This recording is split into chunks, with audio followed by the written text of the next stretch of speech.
Age reverse ചെയ്യാൻ പറ്റും. തീർച്ചയായും. എങ്ങനെ? ഒരു രാത്രി കൊണ്ട് വന്നതല്ല ഈ ഡയബറ്റിക്സ്, അതെ, ഒരു രാത്രി കൊണ്ട് വന്നതല്ല ഈ ഹാർട്ട് അറ്റാക്ക്. നമ്മൾ ഫിസിക്കലി ആക്റ്റീവ് അല്ല. അപ്പോൾ അതിനർത്ഥം ഏറ്റവും കൂടുതൽ എനർജി ബേൺ ചെയ്യുന്നത് മനസ്സിന് വേണ്ടി. പണ്ടത്തെ കാലത്ത് എന്ന് പറഞ്ഞാൽ ഫിസിക്കൽ ആക്ടിവിറ്റി കൂടുതലും ബ്രെയിനിനുള്ള ഒരു ആക്ടിവിറ്റി കുറവായിരുന്നു. വെജിറ്റബിൾ ഓയിൽസിൻ്റെ അമിതമായ പ്രയോഗമാണ്. 68-69% അതിനകത്ത് കണ്ടന്റ് എന്ന് പറയുന്ന ഒമേഗ 6 എന്ന് പറയുന്ന ഒരു കണ്ടന്റാണ്. ഹൈലി ഇൻഫ്ലമേറ്ററി ആണ് നമ്മുടെ ശരീരത്തിനകത്ത്. അപ്പോൾ നമ്മളൊരു ഫോണൊക്കെ എടുത്ത് ഹാങ് ആയി കഴിയുമ്പോൾ ഒന്ന് റീസെറ്റ് ചെയ്ത് വിടുക എന്നുള്ളൊരു പരിപാടി, അതേ പരിപാടിയാണ് നിങ്ങൾ ചെയ്തത്. ഒന്ന് റീസെറ്റ് ചെയ്ത ബോഡി പഴയ രൂപത്തിലാക്കി തരും. ബോഡിനെയും മൈൻഡിനെയും.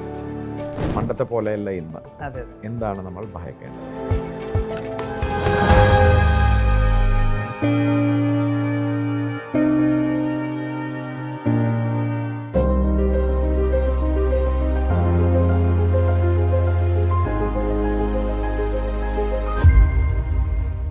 നമ്മുടെ നാട് ഇതെങ്ങോട്ടാണ് പോകുന്നതെന്ന് നമ്മളൊക്കെ ഒന്ന് ചിന്തിക്കേണ്ട സമയമായി.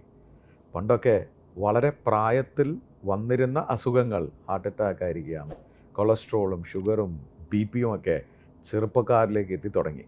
ഇതിനൊക്കെ നമ്മൾ ലൈഫ് സ്റ്റൈൽ ഡിസീസസ് എന്നാണ് പറയുക. നമ്മുടെ ജീവിത സാഹചര്യങ്ങൾ മാറി, അതോടൊപ്പം തന്നെ ഭക്ഷണ രീതി മാറി, എക്സസൈസ് കുറഞ്ഞു, പല പ്രശ്നങ്ങൾ നമുക്കുണ്ട്. അതുകൊണ്ട് തന്നെ ഒരു ഹെൽത്തി അല്ലാത്തൊരു സമൂഹം നമുക്കിന്നുണ്ട് എന്ന് നമ്മൾ അംഗീകരിച്ചേ പറ്റുള്ളൂ. ഒരു കർമ്മമേഖല കണ്ടെത്തി ഒരു സംരംഭം തുടങ്ങി അത് വിജയിപ്പിച്ച് സമൂഹത്തിന് നന്മ ചെയ്യണം എന്ന് ആഗ്രഹിക്കുന്ന ഒരു ചെറുപ്പക്കാരനാണ് ഇന്ന് എന്നോടൊപ്പം സ്പാർക്കിൻ്റെ ഹോട്ട് സീറ്റിലിരിക്കുന്നത്. ഹായ്, ഞാൻ Shameem Rafi, corporate trainer, business coach. സ്പാർക്കുള്ള ഒരു പുതിയ എഡിഷനിലേക്ക് സ്വാഗതം. നമുക്ക് ആരോഗ്യമുള്ള ഒരു സമൂഹം വേണമെങ്കിൽ നമ്മളെ ഗൈഡ് ചെയ്യാനും കൈപിടിച്ച് ഉയർത്താനും ഒക്കെ ചിലർ ഈ സമൂഹത്തിൽ ഉണ്ടാവണം. അത്തരം നന്മയുള്ളൊരു സംരംഭകനെ ഞാനൊന്ന് പരിചയപ്പെടുത്തട്ടെ.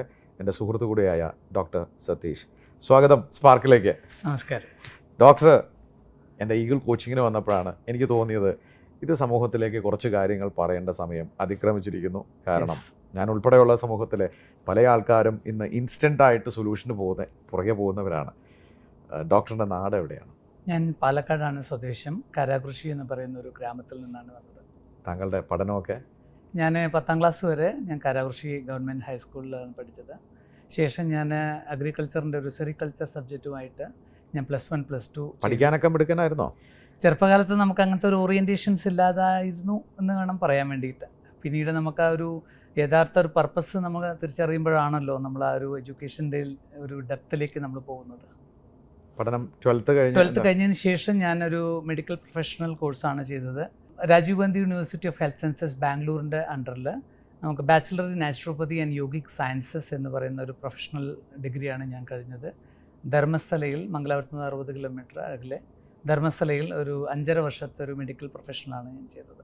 സാധാരണ നമ്മുടെ ഡോക്ടർമാരൊക്കെ ചെയ്യുന്നത് പോലെ നേച്ചുറോപ്പതിയിലാണ്, അത്രയേ ഉള്ളൂ. അതെ, നമ്മുടെ ഇതിനകത്തുള്ള വ്യത്യാസം നമ്മളതിന് anatomy, physiology, biochemistry, modern medicine, pathology, microbiology എന്നിങ്ങനെ ഒരു വിശാലമായ ആ ഒരു മെഡിക്കൽ ബാക്ക്ഗ്രൗണ്ട് എല്ലാം പഠിച്ചുകൊണ്ട് തന്നെ നമുക്ക് ഡ്രഗ്സിന് പകരം എങ്ങനെ നമ്മുടെ ശരീരത്തിൻ്റെ ബോഡി ഫിസിയോളജീനെ നമുക്കൊന്ന് റീസെറ്റിലേക്ക് നമുക്ക് നാച്ചുറലി കൊണ്ടുവരാം എന്നുള്ളതാണ് നമ്മുടെ ഒരു സ്പെഷ്യലൈസേഷൻ. താങ്കൾ ഒരു ഡോക്ടറായി പഠനം കഴിഞ്ഞ് ആദ്യം എന്താണ് ചെയ്തത്? ഞാൻ ഒരു 1.5 വർഷം ബാംഗ്ലൂരിൽ ഒരു വൺ ഓഫ് ദ ടോപ്പ് 10 ഒരു വെൽനസ് റിട്രീറ്റ്, യോഗ റിട്രീറ്റിന് വേണ്ടിയിട്ട് ശ്രേയസ് റിട്രീറ്റിലായിരുന്നു വർക്ക് ചെയ്തിരുന്നത്. ശേഷം ഞാൻ എബ്രോഡിലേക്ക് UK ഒരു കമ്പനിയിലേക്ക് മാറി. അതുകൊണ്ടാണ് UK-ലേക്ക് പോകാൻ തീരുമാനിച്ചത്. ഞാൻ പൊതുവേ നമ്മൾ പഠനമൊക്കെ കഴിയുമ്പോൾ എഡ്യൂക്കേഷൻ ലോണും കാര്യങ്ങളൊക്കെ ഉണ്ടാവുമല്ലോ. അപ്പോൾ താങ്കളുടെ പാരന്റ്സ് എന്തെങ്കിലും ബിസിനസ് എന്തെങ്കിലും ആണോ? ഇല്ല, ഞങ്ങളൊരു അഗ്രികൾച്ചർ ഫാമിലിയിൽ നിന്നാണ് വന്നത്. കുടുംബത്തിൽ. അപ്പോൾ സ്വാഭാവികമായിട്ട് ലോൺ തിരിച്ചടയ്ക്കണമെങ്കിൽ പൈസ വേണം. അപ്പം അങ്ങനെ ഞങ്ങൾ UK-ൽ ഞാൻ പോയി. അവിടുന്ന് ഞാൻ ക്രൂയിസ് ലൈനേഴ്സിലാണ് വർക്ക് ചെയ്തത് 2-3 ഇയേഴ്സ്. ഷിപ്പിലായിരുന്നു. ഓക്കെ. എത്ര വർഷം? ഞാനൊരു 3 വർഷത്തോളം ഞാനുണ്ടായിരുന്നു. ഓക്കെ. എന്തായിരുന്നു ഷിപ്പിലെ പരിപാടി? എന്താണ്? ഷിപ്പിലൊരു അക്യുപഞ്ചർ സ്പെഷ്യലിസ്റ്റ് ആയിട്ടാണ് ഞാൻ അവിടെ വർക്ക് ചെയ്തിരുന്നത്. പക്ഷേ കൂടെ ഞാൻ തെറാപ്പറ്റിക് യോഗ, അതുപോലെ എഡ്യൂക്കേഷണൽ സെഷൻസ്, സപ്ലിമെൻറ്റ്സ് കാര്യങ്ങളെല്ലാം അവിടെ പ്രാക്ടീസ് ചെയ്തു. ലോകം കണ്ടോ? അതെ, ഓൾമോസ്റ്റ് ഒരു 60% ഓഫ് ദ വേൾഡ് കവേർഡ്. ഷിപ്പിലായതുകൊണ്ട്, ക്രൂസിലായതുകൊണ്ട് വീക്ക്ലി നമുക്കൊരു 2 ദിവസം ലീവൊക്കെ ഉണ്ടാവും. അപ്പോൾ നമുക്ക് had an opportunity to see around. Okay. അത് കഴിഞ്ഞ് 3 വർഷം കഴിഞ്ഞ് പിന്നെ എന്താ ചെയ്തത്? അതിനുശേഷം ഞാൻ തിരിച്ചു വന്നതിന് ശേഷം നമ്മൾ ഒരു സ്വപ്നമായിരുന്നു ഒരു ഹോസ്പിറ്റൽ തുടങ്ങണം എന്നൊക്കെ. 2010 ഞാൻ എൻഗേജ്മെൻറ്റ് കഴിഞ്ഞ് ഒരിക്കൽ കൂടി ഞാൻ ഷിപ്പിലേക്ക് പോയി.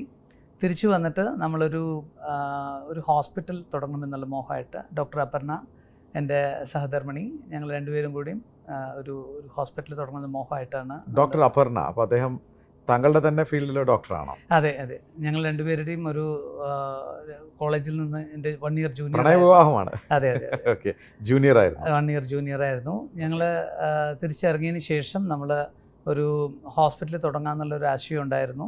അദ്ദേഹവും ഈ ഫീൽഡുമായിട്ട് എന്തെങ്കിലും ബന്ധമുണ്ടോ? അതെ, അദ്ദേഹത്തിന് actually born and brought up in naturopathy family. അതെ, അങ്ങനെ ഒരു കോർ ബിലീഫ് സിസ്റ്റം ഉണ്ടായിരുന്നു ഈ ഒരു സിസ്റ്റത്തിലേക്ക്. അപ്പോൾ ഒരു മെഡിസിൻ ഫ്രീ ലൈഫാണ് അവർ ചെറുപ്പം തൊട്ടേ ശീലിച്ചു വന്നത്. അപ്പോൾ നമുക്ക് ഈ ഒരു ആശയം നമുക്ക് മറ്റുള്ളവർക്ക് കൂടി പകർന്നു കൊടുക്കുക എന്നുള്ളൊരു ആശയം കൂടി ഞങ്ങൾക്ക് രണ്ടുപേർക്കും കൂടി ഉണ്ടായിരുന്നു. അങ്ങനെ രണ്ടുപേരും ഒരു ആശുപത്രി എന്ന സ്വപ്നം കണ്ടു അല്ലേ? അതെ. അപ്പോൾ അതൊരു സംരംഭമാണ്. അതിന് തുടക്കം കുറിക്കാനായോ? ആക്ച്വലി അതിനുശേഷം ഞങ്ങൾ കുറച്ച് സ്ഥലത്തൊക്കെ ഒരു ട്രയൽ റൺ എന്ന രീതിയിൽ ഞങ്ങൾ 2011 തൊട്ട് തുടങ്ങി. പിന്നെ 1-2 പ്രോജക്റ്റുകൾ മറ്റു കമ്പനികൾക്ക് വേണ്ടി ഡെവലപ്പ് ചെയ്ത് കൊടുത്തു. അവിടെ നിന്നും ഒരുപാട് കാര്യങ്ങൾ നമുക്ക് പഠിക്കാൻ സാധിച്ചു. അതിനുശേഷം ഫൈനലി നമ്മൾ സ്വന്തമായിട്ടൊരു ഹോസ്പിറ്റൽ തുടങ്ങാമെന്ന ഒരു ആശയമായിട്ടാണ് ഞങ്ങൾ കേരളത്തിലേക്ക് തിരിച്ചു വന്നത്. അതിനുശേഷം നമ്മൾ ചേർത്തലയിൽ അന്ധകാരനഴി എന്ന് പറഞ്ഞ സ്ഥലത്ത് ഒരു പ്രോപ്പർട്ടി ലീസിനെടുത്ത്, ഒരു 10 വർഷത്തിന് ലീസിനെടുത്ത് നമ്മൾ അവിടെ നമ്മുടെ ഈ ഒരു ഫുൾ സ്വിംഗ് ആയിട്ടുള്ള ഒരു ഹോസ്പിറ്റൽ നമ്മൾ തുടക്കം കുറിച്ചു. 2010. എന്താണ് അതിന് പേരിട്ടത്? ആയുഷ്മത് എന്ന ഒരു ഹോസ്പിറ്റൽ. എന്താണ് ഈ ആയുഷ്മത് എന്ന് പറഞ്ഞാൽ? ആയുഷ്മത് means health in abundance. Health in abundance, അപ്പോൾ ആരോഗ്യം നന്നാവട്ടെ എന്നുള്ളതാണ്. ശരി, അവിടെയാണ് ഈ നേച്ചുറോപ്പതി. നിങ്ങൾ രണ്ടുപേരും നേച്ചുറോപ്പതി എന്ന് പറയുന്ന ഡോക്ടേഴ്സാണ് രണ്ടുപേരും. എന്താണ് ഈ നേച്ചുറോപ്പതി? നാച്ചുറോപ്പതി ആക്ച്വലി നമ്മളൊരു ജീവിതത്തിൽ നമ്മൾ നോക്കുകയാണെങ്കിൽ പൊതുവെ ആളുകൾ ഒരു ബ്രേക്ക് ഡൗൺ ആയതിനു ശേഷമാണ് നമ്മൾ ആരോഗ്യത്തെക്കുറിച്ച് ചിന്തിക്കുന്നത്. അപ്പോൾ പലപ്പോഴും ആളുകൾ മുന്നോട്ട് പോകുന്ന ഒരു ചികിത്സാ രീതിയിൽ ഒരു ഡിസീസ് മാനേജ്മെൻറ്റുമായി ബന്ധപ്പെട്ടാണ് നമ്മൾ മുന്നോട്ട് പോകുന്നത്. സത്യമാണ്. ഒരു അസുഖം വരുമ്പോൾ നമ്മൾ അതിൻ്റെ പുറകെ മരുന്ന് കഴിക്കും, അതെ, ഹീൽ ചെയ്യാൻ നോക്കും. അതെ. പക്ഷേ നാച്ചുറോപ്പതിയിൽ നമ്മൾ കാണുന്ന വേറൊരു ആംഗിളുണ്ട്. നമ്മളൊരു അസുഖത്തിലേക്ക് വരുന്നത് ഒരു ഓവർനൈറ്റിൽ വരുന്ന ഒരു ഇഷ്യൂ അല്ല. ഒരിക്കലും ഒരാൾ ഓവർനൈറ്റിൽ ഒരു അസുഖക്കാരനായി മാറില്ല. അതിൻ്റേതായ ഒരു ഹിസ്റ്ററി ഉണ്ടാവും. സാധാരണ പറയുന്ന ഒരു മിനിമം ഒരു 10 ഇയേഴ്സിൻ്റെയെങ്കിലും ഒരു ഹിസ്റ്ററിയിലൂടെ നമ്മുടെ ഒരു കൾമിനേറ്റീവ് റിസൾട്ടിലാണ് നമ്മളൊരു അസുഖത്തിലേക്ക് വന്ന് ചേരുന്നത്. അപ്പോൾ അത് പൊതുവെ ജീവിതശൈലി രോഗങ്ങളുമായി ബന്ധപ്പെട്ട് പറയുവാണെങ്കിൽ അതിൻ്റെ കാരണവും അതിനകത്ത് തന്നെയാണുള്ളത്. അപ്പോൾ ജീവിതശൈലിയുടെയും ഭക്ഷണ രീതികളുടെയും ഒരു അപാകതകൾ കൊണ്ട് എത്തിച്ചേരുന്ന ഒരു ബുദ്ധിമുട്ടിലാണ് നമ്മൾ ഈ ഒരു ജീവിതശൈലി. ഒരു രാത്രി കൊണ്ട് വന്നതല്ല ഈ ഡയബറ്റിക്സ്. അതെ, ഒരു രാത്രി കൊണ്ട് വന്നതല്ല ഈ ഹാർട്ട് അറ്റാക്ക്. ഒരിക്കലും അല്ല. ഒരു രാത്രി കൊണ്ടും അല്ല ഈ BP വന്നത്. അല്ല, ഇതൊരു പ്രോസസ്സായിരുന്നു. അത് ഒരു എക്സാമ്പിൾ പറയുവാണെങ്കിൽ ഇപ്പോൾ ഡയബറ്റിക് എന്ന് പറയുന്ന ഒരു ബുദ്ധിമുട്ട് പൊതുവേ ആളുകൾ ഒരു പ്രീ ഡയബറ്റിക് കണ്ടീഷനിലാണ് ആദ്യം വന്ന് ചേരുന്നത്. അപ്പോഴാണ് നമുക്ക് തിരിച്ചറിയുന്നത് there is some problem alarming എന്നുള്ളത്. പക്ഷേ നമ്മൾ പൊതുവേ ആളുകൾ കാണുന്നത് അത് തുടക്കമാണ്, അത് വലിയ കുഴപ്പമില്ല, നമുക്ക് we can easily manage forward എന്നുള്ളൊരു ചിന്താഗതിയിലേക്ക് നമ്മൾ അതിനെ അഡോപ്റ്റ് ചെയ്യിപ്പിക്കുകയാണ് ചെയ്യുന്നത്. പക്ഷേ നമ്മുടെ നാച്ചുറോപ്പതിയുടെ ഒരു ആംഗിളിൽ നോക്കുകയാണെങ്കിൽ അതിൻ്റെ ഒരു മിനിമം 10 to 15 വർഷത്തിൻ്റെ ഒരു കാലപ്പഴക്കമുണ്ട് ആ ഒരു ഇഷ്യൂയിലേക്ക് വരാൻ വേണ്ടി. പലപ്പോഴും നമ്മൾക്കൊക്കെ ആ ഒരു ആരോഗ്യത്തിൽ തന്നെ ശ്രദ്ധിച്ചു കഴിഞ്ഞാൽ പല സിഗ്നൽസും വന്ന് കാണും. പക്ഷെ നമ്മൾ അറിയാതെ പോയ കുറേ കാര്യങ്ങളുണ്ട്. ഒരുപക്ഷെ ഇഗ്നോർ ചെയ്തായിരിക്കാം, ഒരുപക്ഷെ നമ്മൾ ശ്രദ്ധിക്കാതെ പോയതായിരിക്കാം. അപ്പോൾ നമ്മൾ പറയുന്നത് ആ സമയത്ത് നമ്മൾ ഒന്നും കൂടി ഒരു പ്രോപ്പർ കെയറിങ് എടുത്തിരുന്നെങ്കിൽ, നമ്മുടെ ജീവിതശൈലിയിലും ഭക്ഷണ രീതികളും കുറച്ച് മാറ്റങ്ങൾ വരുത്തി തുടങ്ങിയിരുന്നെങ്കിൽ ഒരു പക്ഷേ നമുക്ക് ഈ ഒരു ബുദ്ധിമുട്ട് വീണ്ടും പോസ്റ്റ്പോൺ ചെയ്ത് കൊണ്ടുവരാമായിരുന്നു എന്നുള്ളതാണ്. അതിന് നമ്മൾ പൊതുവെ പറയുന്നതാണ് ഹെൽത്ത് മാനേജ്മെൻറ്റ് എന്ന് പറയുന്നത്. എന്താണത്? നമ്മൾ പൊതുവെ ആളുകളിലേക്ക് എഡ്യൂക്കേറ്റ് ചെയ്യും. നമ്മൾ എന്താണ്, നിങ്ങൾ എവിടെയാണ് ഇപ്പോൾ ഇരിക്കുന്ന ഒരവസ്ഥ, ഓക്കെ, അത് തിരിച്ചറിയുമ്പോഴാണ് നമുക്ക് എന്ത് ചെയ്യണം, അല്ലെങ്കിൽ ഇത് എങ്ങനെ നമുക്ക് റിവേഴ്സ് ചെയ്യാം, അല്ലെങ്കിൽ എങ്ങനെ പ്രിവെൻറ്റ് ചെയ്യാം, അല്ലെങ്കിൽ എങ്ങനെ മാനേജ് ചെയ്യാം എന്നുള്ളൊരു കാര്യത്തിലേക്ക് നമ്മൾ എത്തിച്ചേർന്നത്. നേച്ചുറോപ്പതിയിൽ നിങ്ങൾ മരുന്നല്ല കൊടുക്കുന്നത്, മരുന്നല്ല, ഒരാൾക്ക് തിരിച്ചറിവുണ്ട്. ഒരു മിറർ വെച്ച് നിങ്ങൾ എവിടെ നിൽക്കുന്നു എന്ന് കാണിച്ചു കൊടുക്കുകയാണ്. അതെ, ഓക്കെ. മാത്രമല്ല നാച്ചുറോപ്പതിക്കകത്ത് ഒരുപാട് ഡ്രഗ്ലെസ് സിസ്റ്റം ഓഫ് അപ്രോച്ച് ഉണ്ട്. ഇതിനകത്ത് മരുന്നില്ലാതെ ഒരുപാട് തെറാപ്പികളുടെ ഒരു കാര്യങ്ങൾ ഇതിനകത്തേക്ക് വരുന്നുണ്ട്. പിന്നെ ജീവിതശൈലിയിലേക്കുള്ള മാറ്റങ്ങൾ വളരെ അനിവാര്യമാണ്, എക്സസൈസ് വളരെ അനിവാര്യമാണ്, യോഗ, അങ്ങനെ കുറേ കാര്യങ്ങൾ ഇതിനകത്ത് നമുക്ക് ജീവിതശൈലിയിലോട്ട് വരാം. ഡോക്ടറിൻ്റെ നോട്ടത്തിൽ എന്താണ് ഈ ജീവിതശൈലി മൂലം നമുക്കുണ്ടായ പ്രശ്നങ്ങൾ? ഒന്ന് ഭക്ഷണത്തിൻ്റെ കാര്യം, എക്സസൈസിൻ്റെ കാര്യം. ആക്ച്വലി ഞാൻ എല്ലാ പ്രാവശ്യവും പറയുന്നൊരു കാര്യം, ജീവിതശൈലി നമ്മുടെ മാറിക്കഴിഞ്ഞിരിക്കുന്നു. ഇപ്പോൾ നമ്മളൊരു 50 വർഷം പുറകിലേക്ക് ചിന്തിക്കുകയാണെങ്കിൽ ഇന്നത്തെ ഒരു ജീവിതശൈലിയുമായി ഒരു കമ്പാരിറ്റീവ് സ്റ്റഡി നടത്തിക്കഴിഞ്ഞാൽ നമുക്ക് തിരിച്ചറിയാൻ പറ്റുന്നതാണ്. എന്താണ്? 2 കാര്യങ്ങളാണ് ഇതിനകത്ത് മാറ്റം വന്നിട്ടുള്ളത്. ഒന്ന് നമ്മുടെ ഭക്ഷണ രീതികളും, രണ്ടാമത്തെ നമ്മുടെ എക്സസൈസ് ഹാബിറ്റ്സുമാണ്. ഇപ്പോൾ എക്സാമ്പിൾ പറയുകയാണെങ്കിൽ എക്സസൈസ് എന്ന് പറയുന്നത് ഒരു 50 വർഷത്തെ ഒരു മുമ്പേ കാലഘട്ടത്തിൽ അതൊരു part and parcel of your life style എന്ന് വേണമെങ്കിൽ പറയാം. കാരണം അന്നത്തെ കാലത്ത് നമുക്ക് മെക്കാനിക്കൽ സപ്പോർട്ടോ ഇലക്ട്രിക്കൽ സപ്പോർട്ടോ ഇല്ല, എല്ലാം മാനുവലായിരുന്നു. നമ്മൾ നടക്കുക, സൈക്കിൾ ഓട്ടണം, അല്ലെങ്കിൽ അരയ്ക്കണം, അല്ലെങ്കിൽ ഇടിക്കണം, അല്ലെങ്കിൽ വെള്ളം കോരണം, അല്ലെങ്കിൽ സൈക്കിൾ ഓട്ടണം, എന്ത് കാര്യമാണെങ്കിലും അതിനകത്തൊരു ഫിസിക്കൽ ഇൻവോൾവ്മെൻറ്റ് ഒത്തിരി ഉണ്ടായിരുന്നു. പിന്നെ സ്കൂളിലേക്ക് പോവുകയാണെങ്കിലും നടന്നു പോകണം, നടന്നു വരണം, ഒത്തിരി ഫിസിക്കലി ഡിമാൻഡിങ് ആയിട്ടുള്ള കാര്യങ്ങളിലൂടെയാണ് നമ്മൾ പോയിരുന്നത്. പക്ഷേ ഇന്നത്തെ മോഡേൺ ലൈഫ് സ്റ്റൈലിൽ നോക്കുകയാണെങ്കിൽ നമ്മളൊരു കാൽക്കുലേറ്റ് ചെയ്യാൻ സാധാരണ ഞാൻ ഗസ്റ്റിനോടൊക്കെ എല്ലാവരോടും ഒന്ന് അനലൈസ് ചെയ്യാൻ പറയും. അതായത് ഒരു 8 മണിക്കൂറെങ്കിലും നമ്മൾ ബെഡിലാണല്ലേ, അത് നമ്മൾ ഉറങ്ങിയാലും അല്ലെങ്കിലും നമ്മൾ ബെഡിൽ ഒരു 8 മണിക്കൂർ. അതെ. അത് മാത്രമല്ല ഒരു 8 to 10 hours we are in the office, whether you work or not, നമ്മൾ ഫിസിക്കലി ഇനാക്റ്റീവ് ആണ്. പിന്നെ എത്ര മണിക്കൂർ നമ്മൾ ഒരു സോഫയിലിരുന്ന് സംസാരിക്കുന്നതാവാം, പേപ്പർ വായിക്കുന്നതായിരിക്കാം, അല്ലെങ്കിൽ ഒരു ന്യൂസ് കാണുന്നതായിരിക്കാം, സിനിമ കാണുന്നതായിരിക്കാം, സീരിയൽ കാണുന്നതായിരിക്കാം. അപ്പോൾ അവേഴ്സ് ടുഗദർ നമ്മളവിടെ ഇനാക്റ്റീവായിട്ട് യാത്ര പോലും ഇരുന്നാണ്. ഇപ്പോൾ കാറിലാണെങ്കിൽ നമ്മൾ ഒരുപാട് പേഷ്യൻസ് ഇപ്പോൾ സിറ്റിയിലൊക്കെ ആണെങ്കിൽ പീക്ക് അവേഴ്സിൽ 1 hour going to the office അല്ലെങ്കിൽ coming back from the office, ഒരു 2 hours നമ്മൾ ഡെയിലി സ്പെൻഡ് ചെയ്യുന്നുണ്ട്. മാത്രമല്ല നമ്മളിപ്പോൾ ഒരു ഫോൺ കോൾ വിളിക്കുന്നതായിക്കോട്ടെ, നമ്മൾ ഭക്ഷണങ്ങൾ ഇപ്പോൾ രാവിലെ ഒരു ടീ, കോഫി, ബ്രേക്ക്ഫാസ്റ്റ്, അല്ലെങ്കിൽ 11 മണിക്ക് സംതിങ്, അല്ലെങ്കിൽ ലഞ്ച് 3 മണിക്ക്, 5 മണിക്ക് ഒരു ഡിന്നർ എന്നെല്ലാം കാൽക്കുലേറ്റ് ചെയ്യുമ്പോൾ ഒരു 10 മിനിറ്റ് ഓരോ ഭാഗത്തുനിന്ന് എടുക്കുവാണെങ്കിൽ തന്നെ നമുക്ക് ഈസി ആയിട്ടൊരു 1.5 മണിക്കൂറെങ്കിലും നമ്മൾ ഫിസിക്കലി ഇനാക്റ്റീവ് ആണ്. സോ മൊത്തത്തിൽ പറയുവാണെങ്കിൽ നമ്മുടെ ഒരു ലിംഫാറ്റിക് സിസ്റ്റം എന്ന് പറയും നമ്മുടെ ബോഡിക്കകത്തുള്ളൊരു which is very important for our body to balance it is closely related with the immune system. അപ്പോൾ മൂവ്മെൻറ്റാണ് അതിൻ്റെ ഒരു കീ കൺട്രോൾ എന്ന് പറയുന്നത്. അപ്പോൾ നമ്മുടെ മൂവ്മെൻറ്റ് കുറയും തോറും കുട്ടികളെ ശ്രദ്ധിച്ചാൽ അറിയാൻ പറ്റും, കുട്ടികൾ ജനിച്ചു വീഴുന്നതിന് ശേഷം തന്നെ നമ്മൾ വളരെ ആക്റ്റീവായിട്ടാണ് അവരെ കാണുന്നത്, unless they are and sleep. അപ്പോൾ നമ്മൾ കുട്ടികൾക്കൊരു ബുദ്ധിമുട്ടുണ്ടാകുമ്പോൾ പെട്ടെന്ന് റീകവർ ചെയ്യുന്നതും ശ്രദ്ധിച്ചിട്ടുണ്ടാവും. അപ്പോൾ നമ്മൾ ആ ഒരു ഇതിനെ കൂടുതലായിട്ട് നമ്മൾ റിസ്ട്രിക്റ്റ് ചെയ്ത് നമ്മൾ ഒരുപാട് ഫിസിക്കൽ ഇനാക്ടിവിറ്റിയിലേക്ക് നമ്മളാണ് ട്രെയിൻ ചെയ്ത് വന്നിരിക്കുന്നത്. അപ്പോൾ ഈ പുതിയ തലമുറ അല്ലെങ്കിൽ നമ്മുടെ ജനറേഷൻ ഇപ്പോൾ ഇതൊരു പ്രോബ്ലം ഉണ്ട് നമുക്ക്, നമ്മൾ ഫിസിക്കലി ആക്റ്റീവ് അല്ല. അപ്പോൾ അതിനർത്ഥം ഏറ്റവും കൂടുതൽ എനർജി ബേൺ ചെയ്യുന്നത് മനസ്സിന് വേണ്ടി. ഇപ്പോൾ പണ്ടത്തെ കാലത്ത് എന്ന് പറഞ്ഞാൽ ഫിസിക്കൽ ആക്ടിവിറ്റി കൂടുതലും ബ്രെയിനിനുള്ള ഒരു ആക്ടിവിറ്റി കുറവായിരുന്നു. പക്ഷേ ഇന്നത്തെ പ്രൊപ്പോർഷൻ മാറിക്കഴിഞ്ഞു. ഇപ്പോൾ ഫിസിക്കലി വളരെ കംഫർട്ട് സോണിലും മെൻ്റലി നമ്മൾ വളരെ ബ്രെയിൻ സ്ട്രോമിങ് ആയിട്ടാണ് നമ്മൾ കൂടുതൽ. സ്ട്രെസ് കൂടുതലാണ്, stress is high, very high. അപ്പോൾ അതിൻ്റെ പരിണിത ഫലമാണ് നമ്മൾ ഈ കാണുന്ന ലൈഫ് സ്റ്റൈൽ ഡിസീസസ്, അസുഖങ്ങളെല്ലാം. തീർച്ചയായും. ഇത് ഒന്ന്. പിന്നെ നമ്മുടെ ഫുഡ് ഹാബിറ്റ്സ് മാറി. പണ്ടത്തെ കാലത്തൊക്കെ എന്ന് പറഞ്ഞാൽ ഫുഡ് എന്ന് പറഞ്ഞാൽ ഒരു വിശപ്പിന് വേണ്ടിയിട്ടായിരുന്നു നമ്മൾ ഭക്ഷണം കഴിച്ചിരുന്നത്. അന്ന് കളറിങ് ഏജൻസ് ഇല്ല, പ്രിസർവേറ്റീവ്സ് ഇല്ല, അഡിക്റ്റീവ്സ് ഇല്ല, അഡൾട്രേഷൻസ് ഇല്ല, എവറിത്തിങ് വാസ് സിമ്പിൾ ഫുഡ്. നമുക്ക് വിശപ്പ് മാറാൻ വേണ്ടിയായിരുന്നു, നമ്മുടെ ഒരു കോലളവ് തന്നെ വിശപ്പായിരുന്നു. പക്ഷേ ഇന്ന് എന്ത് സംഭവിച്ചു? ഇന്ന് കംപ്ലീറ്റ് ആയിട്ട് V eat based on the availability. നമുക്ക് എന്താണോ അവൈലബിലിറ്റി ഉള്ളത് അതിനനുസരിച്ച്. കമ്പാരിസൺ പറഞ്ഞു, പണ്ടത്തെ കാലത്ത് ഫുഡ് ഹാബിറ്റ് എങ്ങനെയായിരുന്നു? പണ്ടെന്ന് പറഞ്ഞാൽ കഞ്ഞിയാണെങ്കിലും നമ്മൾ അതിനൊക്കെ മുമ്പ് തന്നെ ഒരു ഹണ്ടർ ഗാദറേഴ്സിന്റെ ഒരു ഹിസ്റ്ററി കൂടെ നമുക്കുണ്ടല്ലോ. ആക്ച്വലി അന്നത്തെ കാലത്തൊക്കെ എന്ന് പറഞ്ഞാൽ ഒരു വിശക്കുന്ന സമയത്താണ് അവർ ഇരയെ തേടി പോകുന്നത്. ഇര നമ്മുടെ ഇര നമ്മുടെ മുമ്പിൽ വന്ന് നിൽക്കത്തില്ല. We need to hard work for it. അപ്പോൾ അതിനകത്തൊരു ഫിസിക്കൽ ആക്ടിവിറ്റി അതിനകത്തുണ്ട്, എക്സസൈസ് ഫോം ഉണ്ട്. അത് കഴിഞ്ഞതിന് ശേഷം നമുക്ക് ഇരയെ കിട്ടിക്കഴിഞ്ഞതിന് ശേഷം നമ്മൾ സുഭിക്ഷമായി കഴിക്കുന്നു. പക്ഷെ ഒരിക്കലും അത് എടുത്തു വെക്കുന്ന സമ്പ്രദായവും നമുക്കുണ്ടായിരുന്നില്ല, ആ ഫെസിലിറ്റീസും ഇല്ല. അപ്പോൾ നമുക്ക് വീണ്ടും അതിനകത്ത് ഒരു ഈറ്റിംഗ് ടൈം ഉണ്ടായിരുന്നു, ഒരു റെസ്റ്റിംഗ് അല്ലെങ്കിൽ ഒരു ഫാസ്റ്റിംഗ് ടൈം ഉണ്ടായിരുന്നു, ഒരു എക്സസൈസ് ടൈം ഉണ്ടായിരുന്നു. അത് കഴിഞ്ഞ് വന്ന തലമുറയാണ് കഞ്ഞി. അതെ, അങ്ങനെയുള്ള. അത് ആക്ച്വലി നമുക്ക് ഒരു അഗ്രികൾച്ചർ ഈറ തുടങ്ങിയതിന് ശേഷമാണ് ശരിക്കും പറയുവാണെങ്കിൽ എന്ത് പറ്റിയെന്ന് വെച്ച് കഴിഞ്ഞാൽ ആ സമയത്ത് നമുക്ക് ഈ മനുഷ്യനൊക്കെ അതേപോലെ എവിടെ മൂവിങ് ചെയ്തുകൊണ്ടിരിക്കുന്നത് വളരെ ബുദ്ധിമുട്ടായി തോന്നിയ കാലഘട്ടത്തിലാണ് അഗ്രികൾച്ചർ അവർ സീഡ് ഇട്ട് കഴിഞ്ഞാൽ അത് വളരുന്നു, അത് സ്റ്റോർ ചെയ്ത് വെക്കാൻ പറ്റും എന്നുള്ളൊരു കോൺസെപ്റ്റ് വന്നത്. അപ്പോൾ അങ്ങനെ വെക്കുന്നത് കൊണ്ട് തന്നെ നമുക്കൊരു ഭാഗത്ത് നിന്ന് താമസിച്ച് ഫാമിലിയായിട്ട് നമുക്ക് സുഖമായി ജീവിക്കാൻ സാധിച്ചു. പക്ഷേ ഇന്ന് എന്ത് പറ്റിയെന്ന് വെച്ച് കഴിഞ്ഞാൽ ഈ ഗ്രെയിൻസിൻ്റെ ഒരു എക്സസ് ആയിട്ടുള്ള ഉപയോഗമാണ് നമ്മളെ കൂടുതലായിട്ട് ഈ ജീവിതശൈലി രോഗങ്ങളിലേക്ക് എത്തിക്കുന്നത്. ഓട്ടോ ഇമ്മ്യൂൺ ഡിസീസസിൻ്റെ മെയിൻ കാരണം ഈ പറയുന്ന എക്സസ് ഗ്രെയിൻസ് നമ്മുടെ ഗട്ടിനെ ഇറോഡ് ചെയ്ത് ഭയങ്കര ഒരു അൺഹെൽത്തി കണ്ടീഷനിലേക്ക് വരുന്നതാണ് അനദർ പ്രോബ്ലം. അപ്പോൾ ഈ ഭക്ഷണക്രമം നമുക്കൊന്ന് അനലൈസ് ചെയ്യാം. ഇപ്പോൾ ഇന്നത്തെ തലമുറ താങ്കൾ പറയുന്നു നമ്മൾ ഫിസിക്കലി എക്സേർട്ട് ചെയ്യുന്നില്ല, ഭക്ഷണം. അതെ, എന്താണ് ഈ ഭക്ഷണത്തിൻ്റെ പ്രോബ്ലം? ഭക്ഷണത്തിൽ നമ്മുടെ മാക്രോ ന്യൂട്രിയൻസ്, മൈക്രോ ന്യൂട്രിയൻസ് എന്നൊക്കെ നമുക്ക് പഠിച്ചിട്ടുണ്ടാവും. അതിനകത്ത് മാക്രോ ന്യൂട്രിയൻസ് എടുത്താൽ അതിനകത്ത് കാർബോഹൈഡ്രേറ്റ്സ് ഉണ്ട്, ഫാറ്റ് ഉണ്ട്, പ്രോട്ടീൻ ഉണ്ട്. പക്ഷേ ഇത് മൂന്നിലും നമ്മുടെ ബോഡി റൺ ചെയ്യാൻ സാധിക്കും.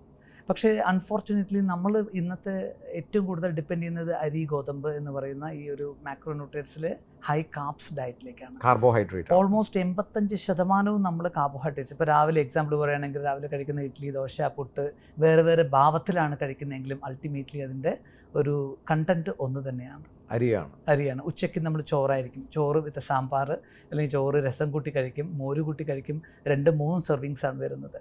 പിന്നെ പച്ചക്കറികളൊക്കെ പരമാവധി ഇഷ്ടപ്പെട്ടാൽ മാത്രം ഒരു 1-2 ചെറിയൊരു സെർവ് എടുക്കും. ഇപ്പോൾ നമ്മൾ നോൺ വെജിറ്റേറിയൻ കഴിക്കുന്ന ആൾക്കാരാണെങ്കിൽ പോലും അതിൻ്റെ ഗ്രേവി കൂട്ടിയിട്ടാണ് കൂടുതൽ ഭക്ഷണം കഴിക്കുന്നത്. 1-2 പീസാണ് നമ്മൾ കഴിക്കുന്നത്. അപ്പോൾ പ്രോട്ടീൻ അത്ര നമ്മൾ ഇമ്പോർട്ടൻസ് കൊടുക്കുന്നില്ല അവിടെ. പിന്നെ വൈകുന്നേരം ആണെങ്കിലും വീണ്ടും ഇതേപോലെ കാപ്സ്, ചപ്പാത്തിയോ അല്ലെങ്കിൽ ചോറോ കാര്യങ്ങളോ ആയിട്ടാണ് നമ്മൾ കൂടുതലായിട്ട് പോകുന്നത്. അപ്പോൾ കാർബോഹൈഡ്രേറ്റ്സിൻ്റെ ഒരു അമിതമായ ഒരു ശരീരത്തിലേക്ക് കടത്തിവിടുന്നതും നമ്മൾ ഏറ്റവും കൂടുതൽ ജീവിതശൈലി രോഗങ്ങളിലേക്ക് വരുന്നു. പിന്നെ രണ്ടാമത്തെ വില്ലൻ എന്ന് പറയുന്നത് ഷുഗറാണ്. ഇപ്പോൾ ഷുഗർ പണ്ടത്തെ കാലത്ത് നമുക്ക് ഒരു കേക്ക് കട്ടിങ്ങോ അല്ലെങ്കിൽ ഈ പറയുന്ന ബേക്കറി കാര്യങ്ങൾ കോൺസെപ്റ്റ് ഒന്നും തന്നെ ചെറുപ്പകാലത്ത് ഉണ്ടായിരുന്നില്ല. പക്ഷേ ഇന്നത്തെ കാലത്ത് അത് സുലഭമാണ്. നമ്മളത് വീട്ടിലേക്ക് കൊണ്ടുവന്ന് നമ്മൾ ഒത്തിരി ഡെയിലി നമ്മൾ എടുത്തുകൊണ്ടിരിക്കുകയാണത്. പിന്നെ ഈ ഫങ്ഷൻസ് ആണെങ്കിൽ നമുക്ക് ഇപ്പോൾ ന്യൂക്ലിയർ ഫാമിലി ആയതോടുകൂടെ തന്നെ എല്ലാ ഭാഗത്തും ഒരുപാട് എക്സ്പോഷറുണ്ട്. പിന്നെ അൾട്ടിമേറ്റ്ലി ഒരു ഫുഡാണ് നമ്മളെ ഏറ്റവും കൂടുതൽ സാറ്റിസ്ഫൈ ചെയ്യുന്ന ഒരു കൾച്ചർ എന്ന് പറയുന്നത്. അപ്പോൾ എല്ലാവരും അങ്ങോട്ടും ഇങ്ങോട്ടും ഭയങ്കര ആ ഒരു ഹാപ്പിനെസ് ഷെയർ ചെയ്യുന്ന സമയത്ത് അൺഫോർച്ചുനേറ്റ്ലി നമ്മളൊരു ഓവർലോഡ് ചെയ്യുന്നൊരു വലിയൊരു പ്രശ്നമാണ് ഈ ഷുഗറും കാപ്സും അതുപോലെ refined oil. That's very important thing. ഇന്നത്തെ കാലത്ത് ഏറ്റവും കൂടുതൽ ഇൻഫ്ലമേറ്ററി ചേഞ്ചസ് ശരീരത്തിലേക്ക് കൊണ്ടുവരുന്നത് ഈ പറയുന്ന വെജിറ്റബിൾ ഓയിൽസിൻ്റെ അമിതമായ പ്രയോഗമാണ്. ഇപ്പോൾ തട്ടുകടകൾ തൊട്ട് നമ്മൾ സ്റ്റാർ ഹോട്ടൽസിൽ പോലും ഏറ്റവും കൂടുതൽ വെൽനസ് സെൻറ്റർ പോലും കൂടുതൽ ആയി ഉപയോഗിക്കുന്ന ഒരു എണ്ണയാണ് ഈ പറയുന്ന വെജിറ്റബിൾ ഓയിൽസ്. സൂര്യകാന്തി എണ്ണയൊക്കെയാണ് ഇന്ത്യയിൽ പോകുന്നത്. അപ്പോൾ ഇത് വളരെ 68-69% അതിനകത്ത് കണ്ടൻറ്റ് എന്ന് പറയുന്ന omega-6 എന്ന് പറയുന്നൊരു കണ്ടൻറ്റാണ്. അപ്പോൾ അത് ഹൈലി ഇൻഫ്ലമേറ്ററി ആണ് നമ്മുടെ ശരീരത്തിനകത്ത്. ഇതിൻ്റെ ഒരു ലോങ് ടൈം എഫക്ട്സിലൂടെയാണ് നമ്മൾ ഈ പറയുന്ന കൊളസ്ട്രോൾ ഇംബാലൻസ് തൊട്ട് നമ്മൾ ഒരുപാട് എന്താ പറയുക aldehyde formation in the body leads to lot of lifestyle related diseases. നമ്മുടെ ഒരു ഭക്ഷണക്രമം എടുത്തു കഴിഞ്ഞാൽ നമ്മുടെ പ്രേക്ഷകർക്ക് വേണ്ടി കാലത്ത്, ഉച്ചയ്ക്കും വൈകിട്ടും ഒക്കെ നമ്മൾ കഴിക്കുന്നുണ്ട്, അതിൻ്റെ ഇടയിൽ ഭക്ഷണം കഴിക്കുന്നുണ്ട്. എന്താണ് ഒരു ഐഡിയൽ ഭക്ഷണം എന്ന് പറയുന്നത്? ഞങ്ങൾ ഏറ്റവും കൂടുതൽ പറയുന്നത് പറ്റുവാണെങ്കിൽ ഒരു ടൈം റെസ്ട്രിക്ഷൻ കൊണ്ടുവരിക എന്നുള്ളതാണ്. ഒരു 8 to 10 hours മാത്രം ഒരു ഈറ്റിംഗ് വിൻഡോ വയ്ക്കുക. ബാക്കി ഒരു 14 to 16 hours നമ്മളൊരു ഫാസ്റ്റിംഗ് വിൻഡോ കൊണ്ടുവരണമെന്നാണ് നമ്മൾ ഏറ്റവും കൂടുതൽ പറയുന്നത്. അപ്പോൾ നമുക്ക് ബോഡിക്ക് ആവശ്യമുള്ള ഒരു മെയിൻ്റനൻസ് ടൈം കൂടി നമ്മളിതിനകത്ത് ഉൾപ്പെടുത്തുകയാണ്. ഇനി കഴിക്കേണ്ട സമയത്ത് നമ്മൾ ഒരിക്കലും ദ ഫസ്റ്റ് മീൽ, നമ്മൾ ബ്രേക്ക്ഫാസ്റ്റ് എന്ന് പറയുന്നത് എന്താണ്, നമ്മൾ ഫാസ്റ്റിങ്ങിൽ നിന്ന് ബ്രേക്ക് ചെയ്യുന്നൊരു ടൈമാണ്. ഒരിക്കലും നമ്മൾ ഹൈ കാർബോഹൈഡ്രേറ്റ് ഉള്ള ഡയറ്റോ അല്ലെങ്കിൽ ഹൈ ഷുഗർ കണ്ടൻറ്റുള്ള ഡയറ്റോ രാവിലെ കഴിക്കരുത്. രാവിലെ ഐഡിയലായിട്ട് പറയുകയാണെങ്കിൽ നമ്മളൊരു ഫാറ്റാണ് ആദ്യം, നമുക്കൊരു ഡയറ്ററി ഫാറ്റാണ്, ഒരു ഹെൽത്തി ഫാറ്റാണ് ആദ്യം നമ്മൾ കൊടുക്കേണ്ടത്. അതെന്തായിരിക്കാം? അപ്പോൾ പൊതുവേ ഞങ്ങൾ പറയുന്നൊരു, കാരണം നമുക്ക് മലയാളികൾക്ക് പ്രത്യേകിച്ച് ഒരു ചായ, കാപ്പി, ചൂടുള്ള എന്തെങ്കിലും കഴിക്കണം എന്നുള്ളതുകൊണ്ടല്ലോ, ഞങ്ങൾ പറയുന്നത് ഒരു ഷുഗറും മിൽക്കും അവോയ്ഡ് ചെയ്യണമെന്ന് പറയും. അതിനുശേഷം ഒരു കട്ടൻ കാപ്പിയോ അല്ലെങ്കിൽ കട്ടൻ ചായയിലോ നമ്മൾ ഇച്ചിരി ബട്ടറോ അല്ലെങ്കിൽ ഒരു ടീസ്പൂൺ ഗീയോ ഇട്ടിട്ട് നമുക്ക് രാവിലെ ചൂടോടുകൂടെ കഴിക്കുന്നത് വളരെ നല്ലതാണ്. അതിനുശേഷം നമ്മൾ തുടങ്ങേണ്ടത് ഒരു പ്രോട്ടീൻ ഫുഡിലേക്കാണ്. അതായത് ഒരു ഐഡിയൽ പ്രോട്ടീൻ എന്ന് പറയുമ്പോൾ നമ്മൾ എഗ്സ് ആവാം. ഇപ്പോൾ നോൺ വെജിറ്റേറിയൻസ് ആണെങ്കിൽ നോൺ വെജിറ്റേറിയൻ പ്രോട്ടീൻസ് കൊണ്ടുവരാം. അതുപോലെ വെജിറ്റേറിയൻസ് ആണെങ്കിൽ നമ്മൾ മുളപ്പിച്ച പയർ കൊണ്ടുവരാം. അതുപോലെ പയർ വർഗ്ഗങ്ങളിൽ ഒരുപാട് ലെൻറ്റിൽസ്, ഒരുപാട് കടല കാര്യങ്ങളെല്ലാം കൊണ്ടുവരാൻ പറ്റും. പിന്നെ വെജിറ്റബിൾസും രാവിലെ അതിൻ്റെ കൂട്ടത്തിൽ കഴിക്കാൻ പറ്റുന്നതാണ്. അപ്പോൾ അതിൻ്റെ ഒരു സമീകൃതമായി നമ്മൾ കഴിച്ചതിന് ശേഷം കാർബോ, അതായത് പുട്ട്, ഇഡ്ഡലി, ദോശ, ഇതൊന്നും ഇല്ല അത് നമുക്ക് കൊണ്ടുവരാം. നമുക്ക് once in a while, for example ഒരു വീക്ക്ലി 1 day അല്ലെങ്കിൽ നമുക്കൊരു പുറത്ത് പോകുന്ന എല്ലാവരും ഒരുമിച്ച് ഒരു കടയിൽ കുഴപ്പമില്ലാത്തൊരു നല്ല ഫുഡ് കിട്ടുന്നതാണെങ്കിൽ അങ്ങനെ വൺസ് ഇൻ എ വൈൽ നമുക്ക് എന്ത് കഴിച്ചാലും നമുക്ക് ഇത് കഴിച്ചു കഴിഞ്ഞാൽ പിന്നെ അടുത്ത വിശപ്പ് തുടങ്ങി, ലഞ്ചിന് എന്ത് ചെയ്യും? അവിടെയാണ് അതിൻ്റെ ഒരു ട്രിക്ക് കിടക്കുന്നത്. അപ്പോൾ നമ്മൾ ഇഡ്ഡലി, പുട്ടോ, ദോശയോ കാര്യങ്ങൾ കഴിക്കുമ്പോൾ അതൊരു ക്വിക്ക് റിലീസിങ് എനർജിയാണ്. നമുക്ക് 2 മണിക്കൂറിനുള്ളിൽ തന്നെ ഈ നമ്മുടെ ഷുഗർ പെട്ടെന്ന് നമ്മുടെ ബ്ലഡിൽ ഷൂട്ടപ്പ് ചെയ്തത് 2 മണിക്കൂർ കഴിയുമ്പോഴേക്കും അത് അങ്ങനെ ഡിക്ലൈൻ ചെയ്തു വരും. അത് ഗോ ബിലോ നോർമൽ. അപ്പോൾ ആ സമയത്ത് നമുക്ക് വീണ്ടും ക്രേവിങ് തുടങ്ങും, വീണ്ടും വിശപ്പ് വന്നു. അപ്പോൾ വീണ്ടും നമ്മൾ ഓപ്റ്റ് ചെയ്യുന്നത് എന്താണ്, സെയിം കാർബോഹൈഡ്രേറ്റ് ഡയറ്റ് ആയിരിക്കും, വകഭേദങ്ങളിലായിരിക്കുന്നത് മാത്രം, ചോറ്. അതെ, വീണ്ടും ഹൈപ്പ്. അപ്പോൾ അങ്ങനെ ഒരു റോളർ കോസ്റ്റർ എഫക്റ്റാണ് നമ്മൾ ശരീരത്തിന് കൊടുത്തുകൊണ്ടിരിക്കുന്നത്. അപ്പോൾ അതിനനുസരിച്ച് നമ്മുടെ ഇൻസുലിൻ്റെയും സ്പൈക്ക് ചെയ്യും നമ്മുടെ ബ്ലഡിൽ. അപ്പോൾ അത് നമ്മൾ കണ്ടിന്യൂസ് ആയി നടക്കും തോറും നമുക്ക് ഈ ഇൻസുലിൻ്റെ പ്രൊഡക്ഷൻ യൂണിറ്റിൽ നമുക്കിതൊരു എഫക്റ്റ് ചെയ്യുന്നുണ്ട്, ലോങ് ടേം എഫക്റ്റ്. അപ്പോൾ കൂടുതലൊരു 35-40 വയസ്സാകുമ്പോഴേക്കും നമുക്ക് ഭയങ്കര ഒരു എന്താണ് പറയുക, either you are into pre diabetic condition അല്ലെങ്കിൽ അതുമായി ഫാറ്റി ലിവർ അങ്ങനെ എന്തെങ്കിലും ഒരു കണ്ടീഷൻസിലേക്ക് നമ്മൾ എത്തിച്ചേരുകയാണ് ചെയ്യുന്നത്. അപ്പോൾ ലഞ്ചിന് ഐഡിയൽ സിറ്റുവേഷൻ എന്താണ്? ലഞ്ചിലേക്ക് പറയുകയാണെങ്കിൽ നമ്മൾ ഒരു പ്ലേറ്റ് എടുക്കുകയാണെങ്കിൽ അതിനകത്തൊരു half of the plate should be the vegetables. അതിനകത്ത് കുക്ക്ഡ് ആവാം, റോ സാലഡ്സ് പോലെയുള്ള ഫോമിലും ആവാം. പിന്നെ വരുന്ന 25% നമ്മൾ പ്രോട്ടീൻ ആയിരിക്കണം. അതിനകത്ത് നമ്മൾ വെജിറ്റേറിയൻ പ്രോട്ടീൻസ് ആവാം, അല്ലെങ്കിൽ നോൺ വെജിറ്റേറിയൻ പ്രോട്ടീൻസ് ആവാം. അതിനുശേഷം വരുന്ന ഒരു 25% ഉണ്ടല്ലോ, അത്രയും മാത്രമേ നമുക്ക് ഈ കാർബോഹൈഡ്രേറ്റ് നമുക്ക് ഉൾപ്പെടുത്തേണ്ട ആവശ്യമുള്ളൂ. നമുക്ക് അത് കഴിഞ്ഞാൽ പിന്നെ വൈകിട്ടാണോ എങ്ങനെയാണ്? നമ്മൾ 4 മണിക്ക് ചില ആളുകൾക്കൊരു കോഫി ടീ, ഇപ്പോൾ ഗ്രീൻ ടീ ആവാം, അല്ലെങ്കിൽ ഈ പറയുന്ന നമ്മൾ സാധാരണ വീട്ടിലുണ്ടാകുന്ന ഹെർബ്സുകൾ കൊണ്ടൊക്കെ ചെറിയ ഒരു ഡിക്കോക്ഷൻസ് ഒക്കെ ഉണ്ടാക്കി കഴിക്കാം. പിന്നെ വേണമെന്നുണ്ടെങ്കിൽ ഒരു വിശപ്പുണ്ടെങ്കിൽ ഒരു നട്ട്സോ അല്ലെങ്കിൽ മിക്സഡ് ആയിട്ടുള്ള നട്ട്സും സീഡ്സും അങ്ങനെയുള്ള ചെറിയ കാര്യങ്ങൾ കൊണ്ട് നമുക്കൊരു ചെറിയൊരു സ്നാക്ക് ബ്രേക്ക് കൊടുക്കാവുന്നതാണ്. പലപ്പോഴും ആളുകൾ ചെയ്യുന്നൊരു മിസ്റ്റേക്സാണ്, നമ്മളൊരു 4 മണിക്ക് ഒരു ഹൈ ഷുഗർ കണ്ടൻറ്റുള്ള ഒരു കാര്യം കഴിക്കുന്നു, ഒരു കടി എന്ന് പറയുന്നത്. അതെ. പക്ഷേ ശ്രദ്ധിച്ചാൽ മനസ്സിലാവും, ഇങ്ങനെ കഴിക്കുന്ന ആളുകൾക്കൊക്കെ രാത്രി ഫ്രിഡ്ജ് തുറക്കേണ്ടി വരും. ഒരു 10 മണിയാകുമ്പോഴേക്കും ഭയങ്കര വിശപ്പ് വന്നിട്ടുണ്ട്. അപ്പോൾ എപ്പോഴും ഈ 4 മണിയുടെ ഫുഡ് എപ്പോഴും ഈ പറയുന്ന ഈ ഹൈ ഫൈബർ അല്ലെങ്കിൽ ഈ കോംപ്ലക്സ് കാപ്സ് പരമാവധി ഒഴിവാക്കുന്നതാണ് നല്ലത്. ഫാറ്റോ പ്രോട്ടീനോ കഴിക്കുകയാണെങ്കിൽ നമുക്ക് ഈ ക്രേവിങ് നമുക്ക് രാത്രി ഉണ്ടാകും. ഡിന്നർ എന്ത് ചെയ്യും? ഡിന്നറിന് നമുക്ക് ഇതുപോലെ സൂപ്പ്, ഒരു സാലഡ്, ഒരു സോർട്ടഡ് വെജിറ്റബിൾസ്, പിന്നെ ഒരു നോൺ വെജിറ്റേറിയൻ കഴിക്കുന്നതാണെങ്കിൽ അവർക്ക് ഒരു ചെറിയൊരു നോൺ വെജിറ്റേറിയൻ കൂടി ആഡ് ചെയ്തിട്ടുള്ള ഒരു സമീകൃത ആഹാരം നമുക്ക് കഴിക്കുന്നതാണ്. അവിടെയും കാർബോ അവോയ്ഡ് ചെയ്യുക. കാപ്സ് പരമാവധി ഞങ്ങൾ പറയുന്ന ഒരു റെക്കമെൻഡേഷൻ, പരമാവധി നമ്മൾ ഈ കാപ്സ് ഒരു നേരത്തേക്ക് ലിമിറ്റ് ചെയ്യാൻ പറ്റുമെങ്കിൽ അത്രയും നല്ലതാണ്. അപ്പോൾ അതിൽ ഈ രാത്രി ചപ്പാത്തി കഴിച്ചു എന്നുള്ളത് പറഞ്ഞതിൽ ഒരു കാര്യമൊന്നുമില്ല. ഇല്ല, അതൊക്കെ നമ്മുടെ ഒരു ഹാബിറ്റ്യൂഷനാണ്. നമ്മൾ പൊതുവെ പറയുന്നത് നമ്മളത് ബ്രേക്ക് ചെയ്യണം. അത് നമുക്ക് ഒരു കാര്യം നമ്മളത് ശരിയല്ല എന്ന് തോന്നുവാണെങ്കിൽ നമ്മൾ അത് എങ്ങനെ കറക്റ്റ് ചെയ്യാം എന്നുള്ളൊരു കുറച്ചൊരു എഫേർട്ട്, ഒരു ആദ്യത്തെ കുറച്ച് ദിവസം ബുദ്ധിമുട്ടുണ്ടാവാം. പക്ഷേ അത് ഒരാഴ്ച 2 ആഴ്ച കഴിയുമ്പോൾ നമുക്ക് അതിൻ്റെ ഒരു ബെസ്റ്റ് ബെനിഫിറ്റ്സ് വന്നു തുടങ്ങും. അവിടെ നമുക്ക് ഭയങ്കര മാറ്റം വരും. ഈ ക്രേവിങ് ഉണ്ടാവത്തില്ല. നമ്മുടെ ബോഡിക്കും മനസ്സിനും നല്ല ഒരു പോസിറ്റീവായിട്ടുള്ള ചേഞ്ചസ് നമ്മൾ കണ്ടു തുടങ്ങും. അപ്പോൾ ഡോക്ടർ പറയുന്നത് നേച്ചുറോപ്പതി എന്ന് പറയുന്ന ഒരു അസുഖം വന്ന് ഇമ്മീഡിയറ്റ്ലി ട്രീറ്റ് ചെയ്ത് മരുന്ന് കഴിച്ച്, അത് ട്രീറ്റ്മെൻറ്റ് എന്ന് പറയുന്നത് സത്യത്തിൽ അതൊരു കംപ്ലീഷൻ അല്ല. അവിടെ വെച്ച് നമ്മൾ അവിടെ വെച്ച് നിർത്തിയെന്നേ ഉള്ളൂ, പിന്നെയും വരാം. ഇത് അങ്ങനെയല്ല, ഒന്ന് റിവേഴ്സ് ചെയ്യാണ്. അതാണ് നിങ്ങളുടെ നേച്ചുറോപ്പതി എന്ന് പറയുന്നത്. നമുക്ക് നമ്മുടെ സംരംഭത്തിലേക്ക് തിരിച്ചു വരാം. താങ്കൾ ആ ബിസിനസ് തുടങ്ങി, അതിന് എന്താണ് പേരിട്ടിരിക്കുന്നത്? ആയുഷ്മത്ത് എന്നാണ്. ഈ ആയുഷ്മത്ത് തുടങ്ങി, അപ്പോൾ അതിലേക്ക് ആൾക്കാർ വന്ന് തുടങ്ങിയോ? ഞങ്ങൾ ഒരു 2011 തൊട്ട് തുടങ്ങിയൊരു സംരംഭമാണെന്ന് ഞാൻ നേരത്തെ പറഞ്ഞല്ലോ. ഞങ്ങൾക്ക് ആദ്യം ഒരു 3-4 മാസം ഞങ്ങൾ വെയിറ്റ് ചെയ്യേണ്ടി വന്നു ഞങ്ങൾക്കൊരു ഗസ്റ്റിനെ കിട്ടാൻ വേണ്ടി. കാരണം ആളുകളിലേക്കുള്ളൊരു എക്സ്പോഷർ എന്ന് പറയുന്നത് ഇപ്പോൾ മസാജസ് അല്ലെങ്കിൽ അക്യുപങ്ക്ചർ അങ്ങനെയുള്ള ചില ചികിത്സാ രീതികളിലൂടെ ആളുകൾ ഫെമിലിയർ ആയതുകൊണ്ട് തന്നെ അതിലേക്കൊക്കെ ആളുകൾ വില്ലിങ് ആയിരുന്നു. പക്ഷേ നമ്മുടെ ഈ ഒരു ലൈഫ് സ്റ്റൈൽ കറക്ഷൻ, ഫുഡ് ഹാബിറ്റ്സും അതുപോലെ നമ്മുടെ ഈ ഒരു പഥ്യമുണ്ട്, ഡീടോക്സ് പ്രോഗ്രാംസ് ഞങ്ങൾ ചെയ്യുന്നുണ്ട്. അപ്പോൾ അതിനകത്ത് കുറേ ഒരു ലിക്വിഡ് ഡയറ്റിലേക്ക് നമ്മൾ അവരെ കൊണ്ടുവന്ന ഒരു മോണിറ്റേർഡ് പ്രോഗ്രാമാണ് നമ്മുടെ ചെയ്യുന്നത്. അപ്പോൾ ആളുകൾക്കൊക്കെ ഭയങ്കര പേടിയായിരുന്നു, എനിക്ക് ഇത് ചെയ്യാൻ പറ്റുമോ, എനിക്ക് എന്തെങ്കിലും സംഭവിക്കുമോ എന്നൊക്കെ ഭയങ്കര കൺസേൺസ് ഉണ്ടായിരുന്നു. അപ്പോൾ ഞങ്ങൾ ഒരു 3 മാസം 4 മാസം കഴിഞ്ഞപ്പോൾ ഞങ്ങൾക്ക് ഒരു പേഷ്യൻ്റാണ് ആദ്യം വന്നത്. ഒരു സ്ട്രഗ്ലിംഗ് ഫേസ് ആയിരുന്നു. അതെ. അപ്പോൾ അദ്ദേഹം ഇതെല്ലാം കേട്ട് ഞങ്ങളോട് ചോദിച്ചു, ഡോക്ടർ ഇത് കേൾക്കാൻ നല്ല രസമുണ്ട്, പക്ഷേ എനിക്കെന്തെങ്കിലും സംഭവിച്ചാൽ? അപ്പോൾ ഞാൻ പറഞ്ഞു, എൻ്റെ ഒരു ക്ലിനിക്കൽ സൈഡ് കംപ്ലീറ്റ് എക്സ്പ്ലെയിൻ ചെയ്ത് പറഞ്ഞു, ഞാൻ ഗ്യാരണ്ടി നിങ്ങൾക്കുണ്ട് എന്നുള്ള രീതിയിൽ ഞാൻ സംസാരിച്ചപ്പോൾ അദ്ദേഹം ചിരിച്ചുകൊണ്ട് എന്നോട് പറഞ്ഞു, ഡോക്ടർ ഞാൻ ഈ പ്രോഗ്രാമിലേക്ക് വരുന്നു എന്നാണ്. അപ്പോൾ ഞാൻ ചോദിച്ചു, പെട്ടെന്നൊരു ഡിസിഷൻ വന്നപ്പോൾ ഞാനും ഒന്ന് എക്സൈറ്റഡ് ആയിപ്പോയി. അപ്പോൾ അദ്ദേഹം പറഞ്ഞ, ഞാനൊരു സയൻറ്റിസ്റ്റാണ് ബൈ പ്രൊഫഷൻ, ഇപ്പോൾ റിട്ടയർഡാണ്. അപ്പോൾ ഞങ്ങൾക്കുള്ളൊരു ബുദ്ധിമുട്ട് എന്താണെന്ന് വെച്ച് കഴിഞ്ഞാൽ, either I need to prove or I need to disprove. ഇതിനിടയ്ക്ക് നിൽക്കാൻ പറ്റത്തില്ല എന്ന് പറഞ്ഞു. അപ്പോൾ അങ്ങനെ അദ്ദേഹമാണ് ഞങ്ങളുടെ ആദ്യത്തെ ഒരു ഗസ്റ്റായിട്ട്. എത്ര ദിവസത്തേക്കാണ് വന്നത്? അദ്ദേഹം ഒരു 2 വീക്സ് ഉണ്ടായിരുന്നു. അപ്പോൾ അദ്ദേഹം വിചാരിച്ചിരിക്കുന്ന കുറേ കാര്യങ്ങൾ ഈ കോഴ്സ് കഴിഞ്ഞതിന് ശേഷം ഭയങ്കര മാറ്റം വന്നു. അദ്ദേഹത്തിന് ഭയങ്കര ഇമ്പ്രസീവായി. അപ്പോൾ അദ്ദേഹത്തിലൂടെ എനിക്ക് വേറെ റെഫറൻസ് വന്നു തുടങ്ങി. അങ്ങനെ ഒരു നെറ്റ്വർക്ക് വന്നതാണ്. ഇപ്പോൾ അവിടെയുള്ള പേഷ്യൻ്റ് 10-12 പേരുണ്ടെങ്കിൽ ഇവരെല്ലാം ഒരു ഡയറക്റ്റ് ഓർ ഇൻഡയറക്റ്റ്ലി ഇവരുടെ ഒരു റെഫറൻസ് വഴി വന്നതാണ്. അബ്സല്യൂട്ട്ലി. അപ്പോൾ ഒന്ന് ചോദിച്ചോട്ടെ, അങ്ങനെ ആ ഒറ്റ സയൻറ്റിസ്റ്റിൽ തുടങ്ങി ഇന്നിപ്പോൾ എത്ര പേഷ്യൻസ് അവിടെ വന്ന് പോയിട്ടുണ്ടാവും? നമുക്കിപ്പോൾ പൊതുവെ അപ്പം മൊത്തത്തിൽ പറയുവാണെങ്കിൽ നമുക്ക് ഓൾമോസ്റ്റ് 1000 പേഷ്യൻസ് വന്ന് പോയിട്ടുണ്ട്, അതെ, ട്രീറ്റ്മെന്റ് എടുത്ത് അതെ, പോയിട്ടുണ്ട്. ഓക്കെ, അവരിലൊക്കെ ഒത്തിരി ഒരു ഇൻഫ്ലുവൻസ് ചെയ്യാൻ സാധിച്ചു എന്നുള്ളതാണ് ഇതിനകത്തുള്ള. ഇത് എവിടെ നിന്നൊക്കെ വരുന്ന കസ്റ്റമേഴ്സ് ആണ്? നമുക്ക് ഡൽഹി, ബോംബെ, ചെന്നൈ, ബാംഗ്ലൂർ, സൗത്ത് ഇന്ത്യ ഉണ്ട്, നോർത്ത് ഇന്ത്യ ഉണ്ട്, NRIs ഒരുപാട് പേരുണ്ട്. വിദേശത്തുനിന്ന് എവിടെ നിന്നൊക്കെയാണ്?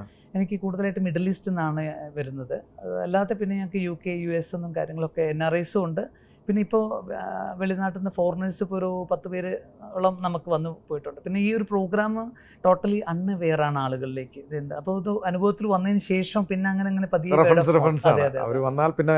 പ്യോർലി ഓർഗാനിക് ആയിട്ടാണ് നമ്മുടെ ഇത് പോയിക്കൊണ്ടിരിക്കുന്നത്. ശരി, എന്തൊക്കെ പ്രോഗ്രാംസ് ആണ് അവിടെ ഉള്ളത്?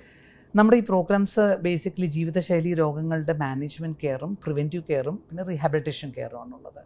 ഇതിനകത്ത് നമ്മൾ ഒരു ബേസ് ലൈൻ എന്ന് പറയുന്ന ഒരു ഡീടോക്സ് പ്രോഗ്രാമാണ്. ഡീടോക്സ് എന്താണത്? ഒരു ശരീര ശുദ്ധീകരണം. അതായത് നമ്മളിപ്പോൾ ഇത്രയും ഇങ്ങനത്തെ ഒരു ബാഡ് ലൈഫ് സ്റ്റൈലിലൂടെ പോകുന്ന ഒരു വ്യക്തിക്ക് ഒരു ജസ്റ്റ് ബ്രേക്ക് കൊടുത്തുകൊണ്ട് നമ്മൾ അവരെ കംപ്ലീറ്റ്ലി ഒരു ലിക്വിഡ് ഡയറ്റിലേക്ക് മാറ്റുവാണ്. അവിടെ വന്ന് സ്റ്റേ ചെയ്യണം. അത് എത്ര ദിവസം തൊട്ട് എത്ര ദിവസം വരെ? അത് നമുക്ക് 2 വീക്സും 3 വീക്സ് ആണ് ഐഡിയൽ. ഒരു 21 പിന്നെ 4 വീക്സ് ഉണ്ട്, പ്ലസും വരുന്നുണ്ട്. Depends on their time availability, പിന്നെ അവരുടെ ഇന്റൻസിറ്റി ഓഫ് ദ പ്രോബ്ലം, പിന്നെ അവരുടെ ഒരു ഇതുണ്ട്, നമുക്ക് I want to really work on this എന്നുള്ള ഒരു പ്ലാൻ ഉണ്ടല്ലോ. എന്ത് സംഭവിക്കുന്നു? നമ്മൾ ഒരു ട്രയൽ റണ്ണിൽ കൂടെ ആൾക്കാർ വരാറുണ്ട് ഒരു 7 ദിവസത്തിന്. അതിനുശേഷം നമ്മൾ സാധാരണ ഒരു ഐഡിയൽ സിനാരിയോ ഒരു 15 ഡേയ്സ് എടുക്കുകയാണെങ്കിൽ നമ്മൾ ആദ്യത്തെ ഒരു 7 ഡേയ്സ് നമ്മൾ അവരെ ഒരു ലിക്വിഡ് ഡയറ്റിലേക്ക് അവരെ പ്രിപ്പയർ ചെയ്യും. അത് കണ്ടീഷൻസൊക്കെ നോക്കി അനലൈസ് ചെയ്തതിന് ശേഷം മാത്രമാണ് അത് വാട്ട് കൈൻഡ് ഓഫ് എന്ന് ഉദ്ദേശിക്കുന്നത്.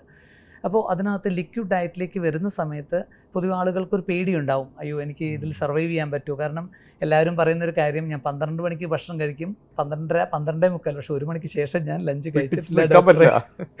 അപ്പോൾ ഞങ്ങൾ അവരെ എഡ്യൂക്കേറ്റ് ചെയ്ത് കൊണ്ടുവരും നമ്മുടെ ബോഡിയുടെ ഫിസിയോളജി എങ്ങനെയാണ് വർക്ക് ചെയ്യുന്ന കാര്യങ്ങളൊക്കെ. അപ്പോൾ ഉദാഹരണത്തിന് പറയുവാണെങ്കിൽ നമ്മൾ കഴിച്ച ആഹാരം, ഇപ്പോൾ ഇന്നലെ രാത്രി കഴിച്ച ആഹാരം നമുക്ക് തരുന്ന എനർജി ഉണ്ടല്ലോ, ആ എനർജി കഴിഞ്ഞതിന് ശേഷം നമ്മുടെ ബോഡിക്ക് ആവശ്യമുള്ള എനർജി നമ്മുടെ ശരീരത്തിൽ സ്റ്റോർഡ് ആണ്. അത് ഫസ്റ്റ് സ്റ്റോറേജ് പറഞ്ഞാൽ ഗ്ലൈക്കോജൻ എന്ന് പറയുന്ന സ്റ്റോറേജാണ്. അത് നമ്മുടെ മാംസപേശികളിലും പിന്നെ ലിവറിലും ഒരു ബാക്കപ്പ് ലിക്വിഡ് കറൻസി പോലെ അത് എപ്പോഴും ഒരു റെഡിമെയ്ഡ് അവൈലബിൾ ആയിട്ട് അവിടെ ഉണ്ടാകും. അപ്പോൾ അത് നമ്മുടെ ബോഡി യൂട്ടിലൈസ് ചെയ്ത് തുടങ്ങും. പിന്നെ ഒരു 13 hours ഓഫ് ഇൻ്റർവെൽ അത് കഴിയുന്ന സമയത്ത് നമ്മുടെ ശരീരത്തിനകത്തുള്ള ഒരു ബ്യൂട്ടിഫുൾ മെക്കാനിസമാണ് ഓട്ടോഫേജി എന്ന് പറയുന്നത്. ഈ ഓട്ടോഫേജി എന്ന് പറയുന്നത് നമ്മുടെ ശരീരത്തിലെ ഓരോ കോശത്തിൻ്റെയും അകത്തുള്ള ഒരു ഡിപ്പാർട്ട്മെൻറ്റാണ് ലൈസോസോം എന്ന് പറയുന്നത്. ഈ ലൈസോസോമിൻ്റെ ഡ്യൂട്ടി ഇറ്റ് ആക്ട് ആസ് ഒരു റീസൈക്ലിംഗ് പ്രോസസ്സിംഗ് യൂണിറ്റ്. നമ്മുടെ ശരീരത്തിലുണ്ടാകുന്ന ഈ സ്ക്രാപ്സുകളുണ്ടല്ലോ, അതായത് മെറ്റബോളിക് വേസ്റ്റ് അല്ലെങ്കിൽ മെറ്റബോളിക് എൻഡ് പ്രൊഡക്ട്സ്, ഇതിനെ നമ്മൾ പ്രോസസ്സ് ചെയ്തിട്ട് എനർജി ആക്കിയിട്ട് മാറ്റുന്ന ഒരു സംവിധാനം നമ്മുടെ ശരീരത്തിലുണ്ട്. പക്ഷേ അൺഫോർച്ചുനേറ്റ്ലി നമ്മുടെ ഈ ബ്ലഡിനകത്ത് ഈ ഇൻസുലിൻ സ്പൈക്ക് ഉള്ളിടത്തോളം കാലം ഇതിൻ്റെ ആക്ടിവിറ്റി വളരെ കുറവായിരിക്കും. അപ്പോൾ നമ്മൾ ഈ ഒരു ഫുഡിനെ വിഡ്രോ ചെയ്യുന്ന സമയത്ത്, സോളിഡ് ഫുഡിനെ വിഡ്രോ ചെയ്യുന്ന സമയത്ത് നമുക്ക് ഈ ഒരു 13 മണിക്കൂർ കഴിയുമ്പോഴേക്കും ഇത് ആക്ടിവേറ്റ് ചെയ്യും. ബോഡി തന്നെ ഹീൽ ചെയ്ത് തുടങ്ങും. അതെ, ബോഡി ക്ലെൻസറ്റ്. അപ്പോൾ അതിനകത്ത് ഡെഡ് സെൽസ് ഉണ്ട്, decade cells, deform cells, cancer cells, glycated immune cells, അങ്ങനെ ഒരുപാട് കാര്യങ്ങൾ ഇതിനകത്തും ഉണ്ട്. അപ്പോൾ ഇവരെയൊക്കെ ഒന്ന് റീസൈക്കിൾ ചെയ്ത് നമ്മളൊരു ഹൗസ് കീപ്പിംഗ് ചെയ്യുന്ന പോലെ ഇതിനെയൊക്കെ പ്രോസസ്സ് വളരെ ആക്ടിവേറ്റ് ചെയ്യും. അൾട്ടിമേറ്റ്ലി നമ്മുടെ ഈ ഒരു ഇൻ്റർമിറ്റൻറ്റ് ഫാസ്റ്റിങ്ങിൻ്റെ ബേസ് ലൈൻ തന്നെ ഈ ഒരു കോൺസെപ്റ്റാണ്. അപ്പോൾ അതിൻ്റെ ഒരു ഇൻറ്റൻസീവ് ഫോമാണ് നമ്മളിവിടെ ചെയ്യുന്നത്. അതിൻ്റെ ലെവൽ 2 എന്തായിരിക്കും? അപ്പോൾ ഇത് കഴിഞ്ഞ് ഇതിൻ്റെ ഡേയ്സ് നമ്മൾ കൂട്ടി കൊണ്ടുപോകാൻ പറ്റും. അത് ഡിപ്പെൻഡ്സ് ഓൺ ദ പ്രോബ്ലം ആണ്. നമ്മൾ അത് ഓരോ ആളുകളുടെ ടൈം. നമ്മളൊരു ഫോണൊക്കെ എടുത്ത് ഹാങ് ആയി കഴിയുമ്പോൾ ഒന്ന് റീസെറ്റ് ചെയ്ത് വിടുക എന്നുള്ളൊരു പരിപാടി, അതേ പരിപാടിയാണ് നിങ്ങൾ ചെയ്തത്. റീസെറ്റ് ചെയ്ത ബോഡി പഴയ രൂപത്തിലാക്കി തരും, ബോഡിനെയും മൈൻഡ്. കാരണം നമുക്ക് ബോഡിക്ക് ഒരു നാച്ചുറൽ ടെൻഡൻസി നോക്കുവാണെങ്കിൽ always body know how to come back to normal. ഒരു എക്സാമ്പിൾ ഞാൻ പറയുവാണെങ്കിൽ, ഇപ്പോൾ ഒരാൾ ഓടാൻ പോവാണെന്ന് വിചാരിക്കുക. നമ്മൾ ഓടുന്ന സമയത്ത് ഹാർട്ട് ബീറ്റ് കൂടുന്നു, ബ്രത്ത് റേറ്റ് കൂടുന്നു, നമ്മുടെ ബോഡി സ്വെറ്റിങ്ങിലേക്ക് പോകുന്നു, അങ്ങനെ വാമായി വരുന്നു, അങ്ങനെ ഒരുപാട് ചേഞ്ചസ് ഫിസിയോളജിക്കലി നടക്കും. നമ്മൾ തിരിച്ച് വന്നതിന് ശേഷം നമ്മൾ ജസ്റ്റ് ഒന്ന് കിടന്നു കഴിഞ്ഞാൽ ഒരു 15 നിമിഷം കഴിയുമ്പോൾ എന്ത് സംഭവിക്കും? നമ്മുടെ ബോഡി ഈ ഹാർട്ട് ബീറ്റ് കുറഞ്ഞു വരുന്നു, ബ്രത്ത് റേറ്റ് കുറഞ്ഞു വരുന്നു, നമ്മുടെ ഒരു എല്ലാ കണ്ടീഷൻസും തിരിച്ച് നോർമലായി വരുന്നതാണ് നമ്മൾ കാണുന്നത്. Body know what to do, how to do everything. അപ്പോൾ അതിനൊരു ഫേവറബിൾ കണ്ടീഷൻ മാത്രമാണ് നമ്മളിവിടെ ഒരുക്കി കൊടുത്തിരിക്കുന്നത്. അതുപോലെ നമ്മുടെ ശരീരത്തിനും ഒരു ഫേവറബിൾ കണ്ടീഷൻ കൊടുക്കുകയാണെങ്കിൽ body always try four A resetting process. Okay, ഇതൊരു ഡീടോക്സിക്കേഷൻ എന്ന് പറഞ്ഞ പോലെ ലൈഫ് സ്റ്റൈൽ ഡിസീസുമായി വരുന്ന ആൾക്കാരും അവിടെ ഉണ്ടോ? ഷുഗർ ആയിരിക്കാം, കൊളസ്ട്രോൾ, അവർക്കും ഇതുപോലെ തന്നെ അത് നമ്മൾ കസ്റ്റമൈസ്ഡ് ആണ്. Customised to the individual health needs. അപ്പോൾ അതും കൺട്രോൾ ചെയ്യാൻ പറ്റും. യെസ്, കൺട്രോൾ ചെയ്യാൻ പറ്റും. അതിന് ഒരു പക്ഷേ ഞങ്ങൾ പറയുകയാണെങ്കിൽ ഇപ്പോൾ നമുക്ക് ഓരോ സ്റ്റേജ് നമ്മൾ ആദ്യം അറിയണം. ഫോർ എക്സാമ്പിൾ ഒരു റബ്ബർ ബാൻഡ് നമ്മളത് സ്ട്രെച്ച് ചെയ്ത് കഴിഞ്ഞാൽ അത് തിരിച്ച് വരുമെന്ന് നമുക്കറിയാം. പക്ഷേ if you stretch beyond an extent what happens? പൊട്ടിപ്പോവും. അത് പ്ലാസ്റ്റിസിറ്റി ആയി മാറിയത് പൊട്ടി. പിന്നെ നമുക്കത് കെട്ടിവെക്കാം, പക്ഷേ നമുക്ക് പഴയ ഒരു ഫോമിലേക്ക് വരാൻ പറ്റില്ല. അതുപോലെ തന്നെ നമ്മുടെ ഇതൊരു സംതിങ് കോൾഡ് ഐസ്ബർഗ് ഫിനോമിന. അതാണ് അതിൻ്റെ ഒരു ഫാക്ട്. അതായത് നമ്മൾ ടൈറ്റാനിക് ഷിപ്പ് പോയി ഇടിക്കുന്നവരുണ്ടല്ലോ, അപ്പോൾ ആ ഒരു വെള്ളത്തിൻ്റെ മേലെയുള്ള ആ ഒരു tip of the iceberg, this is what we know about our health, our conditions. പക്ഷേ എത്ര അടിയിലേക്കുണ്ട്, എത്ര സ്പ്രെഡായിട്ടുണ്ട് എന്ന് നമുക്കത് അറിയാൻ സാധിക്കില്ല. അവിടെയാണ് പലപ്പോഴും നമ്മളെല്ലാവരും മിസ്റ്റേക്ക് ചെയ്യുന്നത്. അപ്പോൾ നമ്മൾ ടിപ്പ് ഓഫ് ദ ഐസ്ബർഗിനെ മാത്രം ഫോക്കസ് ചെയ്തുകൊണ്ട് ഒരു ചികിത്സാ രീതിയിലേക്ക് നമുക്ക് ഒരിക്കലും ഒരു ശാശ്വതമായ പരിഹാരത്തിലേക്ക് എത്താൻ സാധിക്കില്ല. അപ്പോൾ നാച്ചുറോപ്പതിയിൽ ഞങ്ങൾ ആയുഷ്മത്തിൽ ചെയ്യുന്നൊരു കാര്യം, അതിൻ്റെ റൂട്ട് ലെവലിലേക്ക് നമ്മൾ ശരിക്കും നമ്മുടെ ലൈഫ് സ്റ്റൈൽ ചേഞ്ചസും ഫുഡ് ഹാബിറ്റ് ചേഞ്ചസും കൊണ്ടുവരുവാണെങ്കിൽ നമുക്ക് we can slowly allow the ആ ഒരു ഐസ്ബർഗിനെ സിങ്ക് ചെയ്യിക്കാൻ വേണ്ടിയിട്ടാണ് നമ്മുടെ ഒരു പ്ലാനും എക്സിക്യൂട്ട് ചെയ്യുന്നത്. ഒബേസിറ്റി അഥവാ തടി വയ്ക്കുക, അതിനൊക്കെ ഇത് റിവേഴ്സ് ചെയ്യും. തീർച്ചയായും അതൊരു മെറ്റബോളിക് ഡിസോർഡറാണ്. അപ്പോൾ നമ്മൾ ചെയ്യേണ്ട ഒരു കാര്യം അവിടെ മെറ്റബോളിക് റീസെറ്റാണ്. നമ്മുടെ മെറ്റബോളിക് റീസെറ്റ് ചെയ്യുന്ന സമയത്ത് തന്നെ ഓട്ടോമാറ്റിക്കായിട്ട് body will start going through A different strategy. ഓട്ടോമാറ്റിക്കായിട്ട് നമ്മുടെ ബോഡി വെയിറ്റ് കുറഞ്ഞു വരും. അങ്ങനെ വന്ന കേസുകളുണ്ടോ? ഇഷ്ടം പോലെ ഉണ്ട്. എത്ര കിലോ വരെയൊക്കെ കുറഞ്ഞു? ഞങ്ങൾ ഒരു എക്സാമ്പിൾ പറയുകയാണെങ്കിൽ ഇപ്പോൾ നമുക്ക് ഞങ്ങളൊരു ഗ്രാജുവലായിട്ട് ചെയ്യുന്ന ഒരു പ്രോസസ്സ്. കാരണം നമ്മുടെ ബോഡി ഒരിക്കലും പെട്ടെന്നൊരു ബോഡി ഇങ്ങനെ ഒരു ഇതിലേക്ക് കൊണ്ടുവരാൻ പാടില്ല.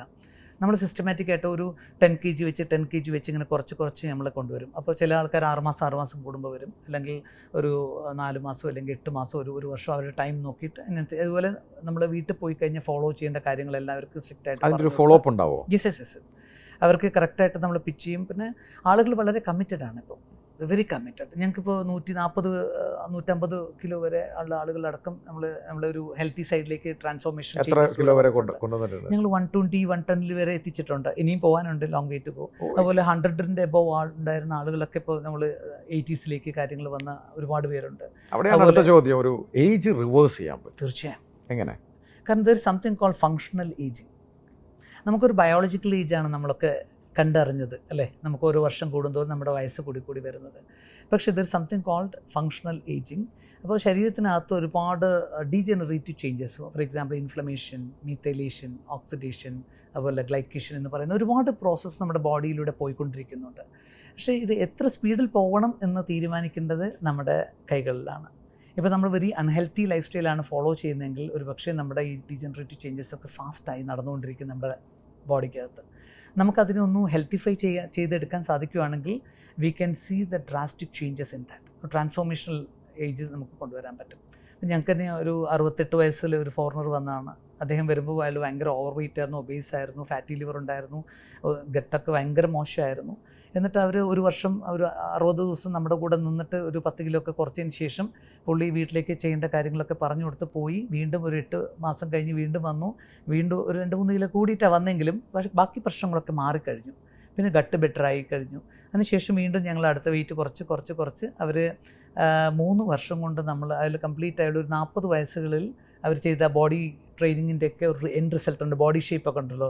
ഇന്ന് 70 വയസ്സിൽ അദ്ദേഹത്തിന് കിട്ടി. ആ ഫോട്ടോ ഞാൻ കാണിച്ചു. ഏജ് റിവേഴ്സ് ചെയ്യാൻ പറ്റും തീർച്ചയായും.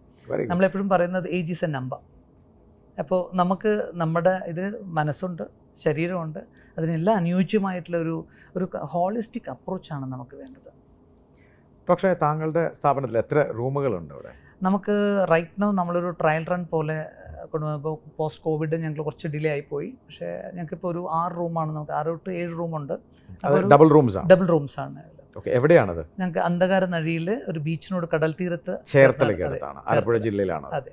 നമുക്കൊരു 1 ഏക്കർ ക്യാമ്പസാണ് അവിടെ ഉള്ളത്. അത് ശരി. ഞാനൊരു 10 വർഷത്തിലേക്ക് അതിന് ലീസിനെടുത്താണ് നമ്മൾ ഈ പ്രോഗ്രാം നടത്തിയത്. കടലിന്റെ സൈഡിൽ തന്നെ ഓൺ ദ ബീച്ച് നമുക്ക് റൂമിൽ നിന്ന് കാണാം. അവിടെ വരുമ്പോൾ എന്ന് പറയുമ്പോൾ പലർക്കും ഹോസ്പിറ്റൽ അങ്ങനെ ഒരു മൈൻഡ് സെറ്റിലാണ് അവർ വരുന്നത്. അങ്ങനത്തെ ഒരു ആംബിയൻസ് ആണ് അവിടെ. നമ്മൾ കൂടുതലായിട്ട് നോക്കുന്ന ഒരു കാര്യം, കാരണം ഒരാൾക്ക് ഒരു ദിവസം 2 ദിവസം നിൽക്കുന്ന പോലെയല്ല ഒരു 2 ആഴ്ച 3 ആഴ്ച 1 മാസമൊക്കെ നിൽക്കുന്നത്. അവർക്കൊരു മാക്സിമം ഒരു കംഫർട്ട് സോൺ കൊടുക്കണമെന്ന് ആഗ്രഹിക്കുന്നുണ്ട്. നല്ലൊരു സ്വന്തം വീട്ടിൽ നിൽക്കുന്ന ഒരു കംഫർട്ട് സോണിലേക്ക് അവരെ എത്തിക്കുമ്പോഴാണ് അവർ മാനസികമായും അവർ ഈ ഒരു പ്രോഗ്രാമിലേക്ക് ഇൻവോൾവ് ചെയ്യുന്നത്. അപ്പോൾ നമ്മൾ കൂടുതലായിട്ട് ഒരു നല്ല ക്ലീൻ ആയിട്ടുള്ള എൻവയോൺമെൻറ്റ് നമ്മൾ പ്രിഫർ ചെയ്യുന്നുണ്ട്. അതുപോലെ തന്നെ ഒരു മാക്സിമം കംഫർട്ട് സോൺ അവർക്ക് ഒരു വീട് പോലെ തന്നെ നല്ലൊരു സ്റ്റാർ ഹോട്ടൽ പോലെ തന്നെ മെയിൻറ്റെയിൻ ചെയ്യാം. ഒരു പ്രീമിയം സെഗ്മെന്റിലാണ് ഇപ്പം നമ്മൾ ചെയ്യുന്നത് അല്ലേ. ഡോക്ടറും ഡോക്ടറുടെ വൈഫ് ഡോക്ടർ അപർണയും ചേർന്നാണ് അത് തുടക്കം കുറിച്ചതെന്ന് എനിക്ക് മനസ്സിലായി. പിന്നീട് നമുക്ക് എംപ്ലോയീസ് ഒക്കെ അവിടെ എത്തിയോ? യെസ്, നമുക്ക് ഒരു 20 പേരുണ്ട് ഇപ്പോൾ. 20 പേർക്ക് തൊഴിലും കൊടുക്കും. അപ്പോൾ ഇവിടെ വരുന്ന ആൾക്കാർ ഇതൊരു ഹോസ്പിറ്റൽ ആംബിയൻസ് ആണോ? നമ്മുടെ എംപ്ലോയീസ് ഒക്കെ എങ്ങനെയാണ് അവരെ കെയർ ചെയ്യുന്നത്? എംപ്ലോയീസിന് നമ്മളെപ്പോഴും പറയുന്നത് when we look after our staff they will look after our guest. അത് വളരെ സത്യമായി ഞങ്ങളുടെ അനുഭവത്തിലൂടെ വന്നൊരു കാര്യമാണ്. ഞങ്ങളുടെ എംപ്ലോയീസിന് ഞങ്ങളെപ്പോഴും ഒരു ഫാമിലി മെമ്പറിനെ പോലെ കരുതിയിട്ടുള്ളൂ. അവരോട് നമ്മൾ അവർക്കറിയാം അവരുടെ ചെയ്യേണ്ട ജോലി. ഞങ്ങളെപ്പോഴും ഒരു ആത്മാർത്ഥമായി ചെയ്യണമെന്ന് മാത്രമേ ഒരു റിക്വസ്റ്റ് കൊടുത്തിട്ടുള്ളൂ ഡേ 1 ഓൺവേർഡ്സ്. മാത്രമല്ല ഒരു ഗ്ലാസ് വെള്ളം കൊടുക്കുമ്പോൾ പോലും നമ്മളത് വളരെ ആത്മാർത്ഥമായി ഭയങ്കര ഹാപ്പിനെസ്സോടുകൂടി നമ്മൾ കൊടുക്കണമെന്ന് പറയും. കാരണം അവരും കൂടി ഈ ഒരു ഹീലിംഗ് ജേണിയുടെ ഒരു ഭാഗമായി മാറുകയാണ് ചെയ്യുന്നത്. അങ്ങനെ ദൈവം സഹായിച്ച് നമുക്കുള്ള സ്റ്റാഫുകളെല്ലാം വളരെ ഹാപ്പി ആയിട്ടാണ് അവിടെ വർക്ക് ചെയ്യുന്നത്. അത് തന്നെ വരുന്ന ഗസ്റ്റിലേക്കും അത് വളരെ ഒരു ഇൻഫ്ലുവൻസ് ചെയ്യുന്നുണ്ട് എന്നുള്ളതാണ് സത്യം. അവരെക്കുറിച്ച് അഭിപ്രായങ്ങൾ പറയാറുണ്ടോ? യെസ്, ഒരുപാട് പേര് അവർക്ക് ഇപ്പോൾ ഇടയ്ക്ക് വിളിക്കുമ്പോഴൊക്കെ കൂടുതലായും ചോദിക്കുന്നത് നമ്മുടെ അരുൺ എവിടെയാണ്, അല്ലെങ്കിൽ ഡോക്ടർ സുദർശൻ, അല്ലെങ്കിൽ ഡോക്ടർ സ്നേഹ, അങ്ങനെ അവരുടെ കാര്യങ്ങൾ പോലും ഓരോ തവണ വിളിക്കുമ്പോഴും അവർ ചെക്ക് ചെയ്യാറുണ്ട്.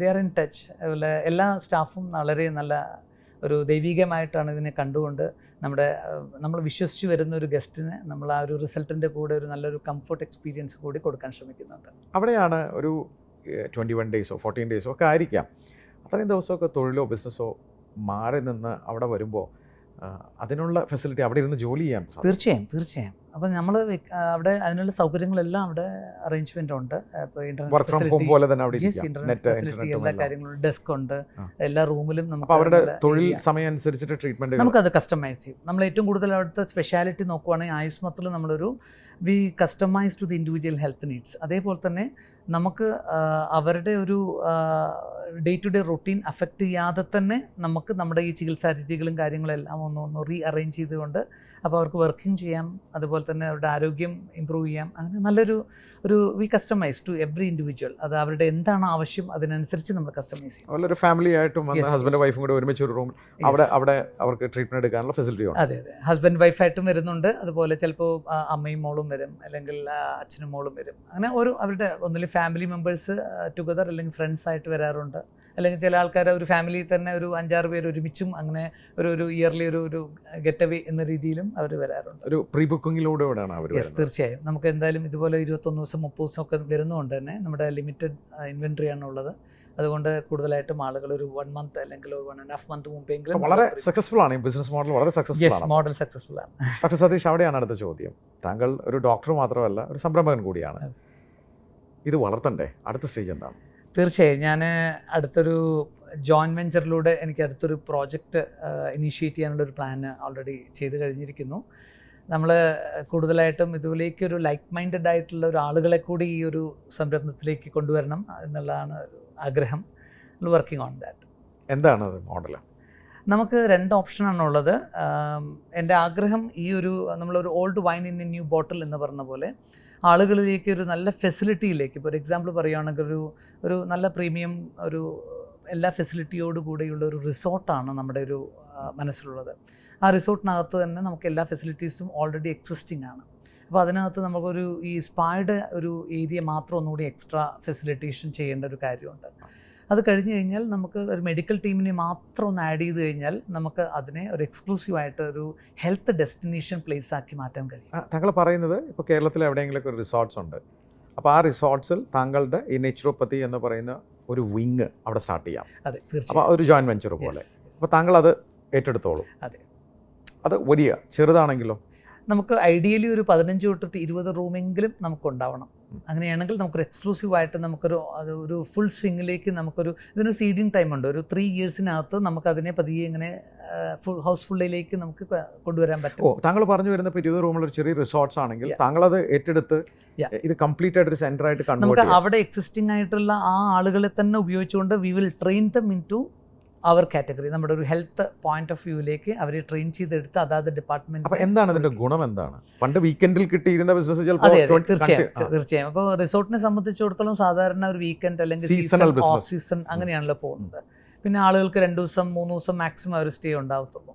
പക്ഷേ ഇപ്പോൾ ഒരു റിസോർട്ടിനകത്ത് വന്നിട്ട് ഒരു 5,000 റുപ്പീസ് കൊടുത്ത് അവരൊരു രണ്ട് പേര് അവിടെ വന്ന് താമസിച്ച് പോകുന്നത് ഒരു ലിമിറ്റേഷൻസ് ഉണ്ട്. പക്ഷേ അതേ സമയത്ത് നമുക്കൊരു ഹെൽത്ത് പാക്കേജ് അവിടെ ഇൻട്രൊഡ്യൂസ് ചെയ്യാവുന്നുണ്ടെങ്കിൽ നമുക്കതൊരു ഫുൾ ടൈം അതുപോലെ റൗണ്ട് ദ ക്ലോക്ക് നമുക്ക് ആളുകളെ ഫില്ല് ചെയ്യാനും സാധിക്കും. പിന്നെ ഇതിനൊരു പർപ്പസ് ഉണ്ടല്ലോ, നമ്മുടെ ബിസിനസ്സിനൊരു പർപ്പസ് ഉണ്ടല്ലോ. നമുക്കിവിടെ ഒരു ഹെൽത്തി പർപ്പസിലേക്ക് ആളുകൾക്ക് കൂടുതലായിട്ട് ഫെസിലിറ്റേറ്റ് ചെയ്യാൻ സാധിക്കുന്നുള്ളതിനാണ് ഞാൻ എപ്പോഴും പറയുന്നൊരു കാര്യം. വന്ന് ഒരു ട്രാൻസ്ഫോർമേഷൻ കഴിഞ്ഞ് പോകുന്ന ആളുകളുടെ ഒരു അനുഗ്രഹം മാത്രം മതി നമുക്കൊരു പീസ്ഫുൾ സ്ലീപ്പിലേക്ക് നമുക്ക് പോകാനും. പിന്നെ നമുക്ക് അങ്ങനെ ഉണ്ടാക്കുന്ന ഒരു പൈസയ്ക്കും നമുക്കൊരു സ്പെഷ്യൽ വാല്യൂ ആണുള്ളത് അല്ലേ. ഞാൻ എപ്പോഴും പറയുന്നത് മണി വിൽ ഫോളോ ബിഹൈൻഡ്. പക്ഷേ ആ കൊടുക്കുന്ന സർവീസ് നമ്മൾ ആത്മാർത്ഥമായി കൊടുക്കുക. നമുക്കൊരു നല്ലൊരു പർപ്പസിലേക്ക് ഒരു ആൾക്കാരെ അതിലേക്കൊന്നൊരു എന്താ പറയുക, അതിലേക്ക് യാത്ര ചെയ്യിക്കാൻ സാധിച്ചു കഴിഞ്ഞാൽ അതായിരിക്കും ഒരു പക്ഷേ നമ്മുടെയൊക്കെ ഒരു എൻ്റർപ്രണർഷിപ്പിനെ കുറിച്ച് വലിയൊരു സ്വപ്നം കാണുന്ന ആളുകൾക്ക് വലിയ വാല്യൂ. ഈ കേരളത്തിൽ തന്നെ നമ്മൾ പറയുന്ന ഹെൽത്ത് ടൂറിസമാണ് അപ്പോൾ ഇത്. അപ്പോൾ അതായത് റിസോർട്ടുകളൊക്കെ ഓഫ് സീസൺ എന്നൊക്കെ നോക്കാതെ അവർ വരുമ്പോൾ അവരുടെ ഹെൽത്തും കൊണ്ട് ആ നല്ല ഹെൽത്തിലേക്കുള്ള ഒരു ജേണിക്ക് വരുന്നു. 14 ദിവസം 21 ദിവസമോ അവിടെ തന്നെ സ്റ്റേ ചെയ്യുന്നു. നമ്മൾ അവരെ ട്രാൻസ്ഫോം ചെയ്ത് അവരുടെ മെറ്റബോളിസം ഒക്കെ മാറ്റി ഡീടോക്സിക്കേറ്റ് ചെയ്ത് അവരെ തിരിച്ചു വിടുമ്പോൾ അവർ സന്തോഷത്തോട് വേറെ ആൾക്കാരെ പറഞ്ഞു വിടുകയാണ്. തീർച്ചയായും. അപ്പോൾ ആ റിസോർട്ട്സ് മേഖലയിൽ താങ്കൾ കൈകോർക്കാൻ തയ്യാറാണ്. അത്തരം ആൾക്കാരുണ്ടെങ്കിൽ താങ്കളെ കോൺടാക്ട് ചെയ്യാം. തീർച്ചയായും. അതൊരു ബിസിനസ് മോഡലായിട്ട് തന്നെയാണ്. പക്ഷേ താങ്കളെ ഡ്രൈവ് ചെയ്യുന്നത് പണമാണോ പാഷനാണോ? പാഷൻ. ഞങ്ങളുടെ ഒരു ഡോക്ടർ അപർണയ്ക്കും എനിക്കുള്ളൊരു വലിയ സ്വപ്നം എന്ന് പറഞ്ഞാൽ നമുക്ക് പറ്റാവുന്നിടത്തോളം കാലം മാക്സിമം ആളുകളിലേക്ക് ഈ ഒരു കോൺസെപ്റ്റ് ഇൻസ്റ്റാൾ ചെയ്ത് കൊടുക്കുക എന്നുള്ളതാണ്. അതായത് നമ്മുടെ ആരോഗ്യം നമ്മുടെ കൈകളിൽ തന്നെയാണ് അതിൻ്റെ ഒരു സൊല്യൂഷനും ഉള്ളത് എന്നുള്ളതാണ് സത്യം. അപ്പോൾ അതിലേക്ക് കൂടുതൽ ആളുകളെ അവെയർനെസ്സിലേക്ക് കൊണ്ടുവരിക, അല്ലെങ്കിൽ എഡ്യൂക്കേറ്റ് ചെയ്യുക, അല്ലെങ്കിൽ അവർക്കൊരു മോഡൽ കാണിച്ച് എക്സ്പീരിയൻസ് കൊടുക്കുക. ഞങ്ങൾക്ക് വരുന്ന ഒരുവിധം പേഷ്യൻസിൻ്റെയൊക്കെ സെക്കൻഡ് ജനറേഷൻ ഇപ്പോൾ വന്നു തുടങ്ങിക്കഴിഞ്ഞിരിക്കുന്നു. യങ്സ്റ്റേഴ്സ്ക്ക് ദേ ഹാവ് നോ പ്രോബ്ലം. പക്ഷേ എന്നാൽ പോലും അവർക്ക് ഫ്യൂച്ചറിൽ ഒരു പ്രശ്നം വരാതിരിക്കും. ഇപ്പോൾ എക്സാമ്പിൾ നമ്മളൊരു കാറ് നമ്മളെല്ലാം എത്ര കെയർഫുള്ളായിട്ടാണ് മെയിൻറ്റെയിൻ ചെയ്യുന്നത് അല്ലേ. അതിൻ്റേതായ ഒരു മെയിൻ്റനൻസ് ടൈം കൊടുക്കുന്നു, അതിൻ്റെ കൂളൻ്റ് എഞ്ചിൻ ഓയിൽ അങ്ങനെ എല്ലാറ്റിനും നമ്മൾ വളരെ കെയർഫുള്ളായിട്ടാണ് ഹാൻഡിൽ ചെയ്യുന്നത് അല്ലേ. പക്ഷേ അൺഫോർച്ചുനേറ്റ്ലി നമ്മുടെ ജീവിതത്തിൽ നമ്മുടെ ആരോഗ്യമാണ് ഒരു മോസ്റ്റ് ഫോർഗോട്ടൺ ഏരിയ എന്നാണ് ഞാൻ പറയുന്നത്. നമ്മൾ ഏറ്റവും കൂടുതൽ കോംപ്രമൈസ് ചെയ്യുന്നതും നമ്മുടെ സ്വന്തം ആരോഗ്യമാണ്. നമ്മൾ സ്വപ്നങ്ങളുടെ പുറകെ ഓടുന്ന സമയത്ത് നമ്മുടെ ആരോഗ്യത്തിൻ്റെ കാര്യം മറന്നു പോകുന്നുള്ളതാണ് എൻ്റെ സത്യം. അപ്പോൾ നമ്മൾ അതിലേക്ക് ആളുകളിലേക്ക് കൂടുതലായിട്ട് അവെയർനെസ് കൊണ്ടുവരണം. അവിടെയാണ് എൻ്റെ അവസാനത്തെ ചോദ്യവും. നമ്മളിന്ന് പുതിയ ഫാസ്റ്റായിട്ടുള്ള ലോകമാണ്, ഫാസ്റ്റസ്റ്റാണ്, എല്ലാം പെട്ടെന്ന് സമയമില്ല ആർക്കും. അപ്പോൾ ഇനി ഈ പ്രേക്ഷകരോട് എന്താണ് നമ്മൾ ഭയക്കേണ്ടത്? കാരണം പഴയ തലമുറയല്ല നമ്മൾ, ആരോഗ്യം വഷളായി, സ്ട്രെസ്സ് കൂടി, പണ്ടത്തെ പോലെയല്ല ഇന്ന്. എന്താണ് നമ്മൾ ഭയക്കേണ്ടത്? ഇതിൽ എനിക്ക് പറയാനുള്ളൊരു കാര്യം, നമ്മുടെയൊക്കെ ചെറുപ്പകാലത്ത് നമ്മൾ കണ്ടുവന്നിരുന്നത് ഈ പറയുന്ന ജീവിതശൈലി രോഗങ്ങളിൽ one of the major one is diabetic അല്ലേ. ഡയബറ്റിക് അല്ലെങ്കിൽ ഒബേസിറ്റി, അതുമായി കോംപ്ലിക്കേഷൻസ്, ഹാർട്ട് ഡിസീസസ് എല്ലാം. ഇതൊക്കെ 60 to 70 എന്ന ആ ഒരു ഏജ് കാറ്റഗറിയിലാണ് ഏറ്റവും കൂടുതൽ കണ്ടത്. മാത്രമല്ല വേറൊരു കാര്യം, അഫോർഡബിൾ ഒരു ഗ്രൂപ്പുകളിലായിരുന്നു ഇത് ഏറ്റവും കൂടുതൽ പ്രശ്നങ്ങളുണ്ടായിരുന്നു. ശരിയാണ്. പക്ഷേ ഇന്ന് നമ്മളത് ഒരു 40 തൊട്ട് 50 വയസ്സുകളിൽ 30 തുടങ്ങി. പക്ഷേ അത് കുറച്ചാണ്. പക്ഷേ കൂടുതലും കണ്ടുവരുന്നത് ഒരു 40 to 50 ഏജിലാണ്. പിന്നെ ഇത് സാധാരണക്കാർ ആളുകളിലേക്കടക്കം ഇത് സ്പ്രെഡ് ചെയ്ത് പോകുന്നു എന്നുള്ളതാണ് അതിൻ്റെ ഒരു വലിയ കാര്യം. ഇനി ഇതുപോലെ നമ്മൾ പോവുകയാണെങ്കിൽ ഒരു പക്ഷേ അടുത്ത ഒരു 5 to 10 ഇയേഴ്സിനകത്ത് ഇതൊരു 20കളിലേക്കും 30കളിലേക്കും ഈസി ആയിട്ട്, അത് ചെറുപ്പക്കാരിലേക്കുള്ള ഈ ചെറിയ നമ്പേഴ്സൊക്കെ ഇനി വലിയ ഒരു മേജർ നമ്പേഴ്സിലേക്ക് പോകാൻ സാധിക്കും. 20-30കളിലുള്ളവർക്കും ഡയബറ്റിക്സും എല്ലാം ഹാർട്ട് ഡിസീസും എല്ലാം വരും down the line. In 5 to 10 years തീർച്ചയായും വരും. അപ്പോൾ ഇതാകെ നമുക്ക് ചെയ്യാൻ പറ്റുന്നൊരു കാര്യം, നമുക്ക് ഇപ്പം തന്നെ നമ്മുടെ ജീവിതശൈലിയും ഫുഡ് ഹാബിറ്റ്സിലും നമ്മൾ ചെറിയ മാറ്റങ്ങൾ വരുത്താനുള്ള ഒരു ചെറിയൊരു എക്സ്ട്രാ കെയർ നമ്മൾ കൊടുത്തു തുടങ്ങിയാൽ നമുക്ക് തീർച്ചയായും ഇത് ഒരു പരിധി വരെ നമുക്ക് പ്രിവെൻറ്റ് ചെയ്ത് പോകാൻ പറ്റും, അല്ലെങ്കിൽ പോസ്റ്റ്പോൺ ചെയ്ത് പോകാൻ പറ്റും. ആരോഗ്യമുള്ള ഒരു സമൂഹത്തെ പടുത്തുയർത്താം. തീർച്ചയായും.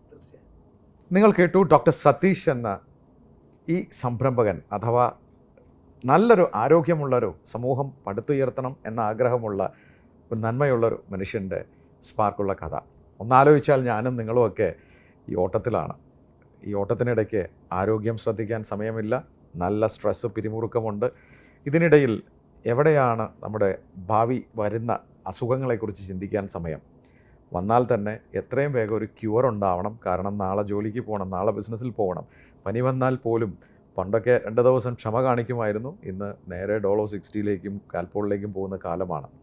എങ്ങനെയെങ്കിലും അതൊന്ന് പിടിച്ചു നിർത്തണം എന്ന ആഗ്രഹം മാത്രമാണ്. എന്നാൽ ഇത് വരാതിരിക്കാൻ വേണ്ട റിവേഴ്സ് ചെയ്യാനാവും എന്ന് നമ്മൾ ചിന്തിക്കുന്നില്ല. ശരിയാണ്, നമ്മുടെ പാരൻസിനെയും ഗ്രാൻഡ് പാരൻസിനെയൊക്കെ എടുത്ത് അവർ ഹെൽത്തി ആയിരുന്നതിൻ്റെ കാരണം ഫിസിക്കൽ ആക്ടിവിറ്റി കൂടുതലായിരുന്നു, മെൻ്റൽ ആക്ടിവിറ്റി അധികം സ്ട്രെസ് ഉണ്ടായിരുന്നില്ല. ഇന്ന് നേരെ തിരിച്ചാണ്. നമ്മുടെ യാത്രകൾ എല്ലാം നമ്മൾ ഇരുന്നാണ് ജോലി ചെയ്യുന്നത്. ഫിസിക്കൽ ആക്ടിവിറ്റി കുറഞ്ഞു. ഇന്ന് ഭക്ഷണം ഉണ്ടാക്കാൻ ആർക്കും സാധിക്കുന്നില്ല, തിരക്ക് കാരണം. അതുകൊണ്ട് ഫോൺ എടുത്ത് വെറുതെ ഒന്ന് തോണ്ടിയാൽ സ്വിഗ്ഗിയിലും സൊമാറ്റോക്കാരും വീട്ടിൽ നമുക്ക് കൊണ്ടുവന്ന് തരുന്നു. അത് എന്ത് ഭക്ഷണമാണെന്ന് പോലും അറിയാതെ നമ്മൾ കഴിക്കുകയാണ്. ലൈഫ് സ്റ്റൈൽ ഡിസീസസ് ഇത് നമുക്കൊരു പ്രശ്നം തന്നെയാണ്. ഇത് റിവേഴ്സ് ചെയ്യാനായി വളരെ പാഷനോടുകൂടി ഒരു സംരംഭം തുടങ്ങിയ ഡോക്ടർ സതീഷും അദ്ദേഹത്തിൻ്റെ പത്നി ഡോക്ടർ അപർണയും അവരുടെ കൂടെയുള്ള പാഷനേറ്റ് ആയിട്ടുള്ള ജീവനക്കാരും ഇന്ന് ചേർത്തലയ്ക്കടുത്ത് നല്ലൊരു നേച്ചുറോപ്പത്തി സെൻറ്റർ തന്നെ തുടങ്ങി വച്ചിരിക്കുകയാണ്. അവിടേക്ക് വരുന്നവർ നല്ല റിസൾട്ട് കിട്ടിയെന്ന് സാക്ഷ്യം പറയുകയാണ്. അത് ഒരു ബിസിനസ് മോഡലായി എടുത്തുകൊണ്ട് തന്നെ അദ്ദേഹം റിസോർട്ട്സുകളിലേക്ക് സ്പ്രെഡ് ചെയ്യാൻ തയ്യാറുമാണ്. നല്ലൊരു ആരോഗ്യമുള്ള ഒരു സമൂഹത്തെ പടുത്തുയർത്താൻ ആരെങ്കിലുമൊക്കെ മുൻകൈ എടുത്താലേ ഈ നാട് നന്നാവും, നമുക്ക് ആരോഗ്യമുള്ള തലമുറയുണ്ടാവും. അടുത്ത തലമുറ വലിയ ത്രെട്ടിലാണ്. നമ്മൾ ആരോഗ്യം നശിച്ചവരാണെങ്കിൽ അടുത്ത തലമുറ ചിലപ്പോൾ 20 വയസ്സിലായിരിക്കും അസുഖങ്ങൾ വരുന്നതെന്ന് അദ്ദേഹം പറയുന്നതിന് നമ്മൾ ശ്രദ്ധിക്കേണ്ടതുണ്ട്. ഡോക്ടർ സതീഷ്, വളരെ ഇൻസ്പയറിംഗ് ആയിട്ടുള്ള സ്റ്റോറിയാണ്. താങ്കൾക്കൊരു ബിസിനസ് മോഡലല്ല, ഇതൊരു പാഷനാണ്. അതുകൊണ്ട് തന്നെ ഒരു ആരോഗ്യമുള്ള ഒരു തലമുറയെ പടുത്തുയർത്താനും ആരോഗ്യം നശിച്ച അല്ലെങ്കിൽ നശിച്ചുകൊണ്ടിരിക്കുന്ന ഒരു തലമുറയെ തിരിച്ചറിവുണ്ടാക്കി കൊടുത്ത് ഒന്ന് റിവേഴ്സ് ചെയ്യിക്കാനും ഒക്കെ താങ്കൾക്കാവട്ടെ, താങ്കളുടെ സ്ഥാപനത്തിനാവട്ടെ. താങ്കളും താങ്കളുടെ പത്നിയും താങ്കളുടെ ടീമും ചെയ്യുന്നത് വലിയൊരു പുണ്യപ്രവൃത്തി തന്നെയാണ്. ഉയരങ്ങളിലെത്തട്ടെ. എൻ്റെ വ്യക്തിപരമായ പേരിലും അതോടൊപ്പം തന്നെ എൻ്റെ എല്ലാ പ്രേക്ഷകരുടെ പേരിലും എല്ലാ ആശംസകളും.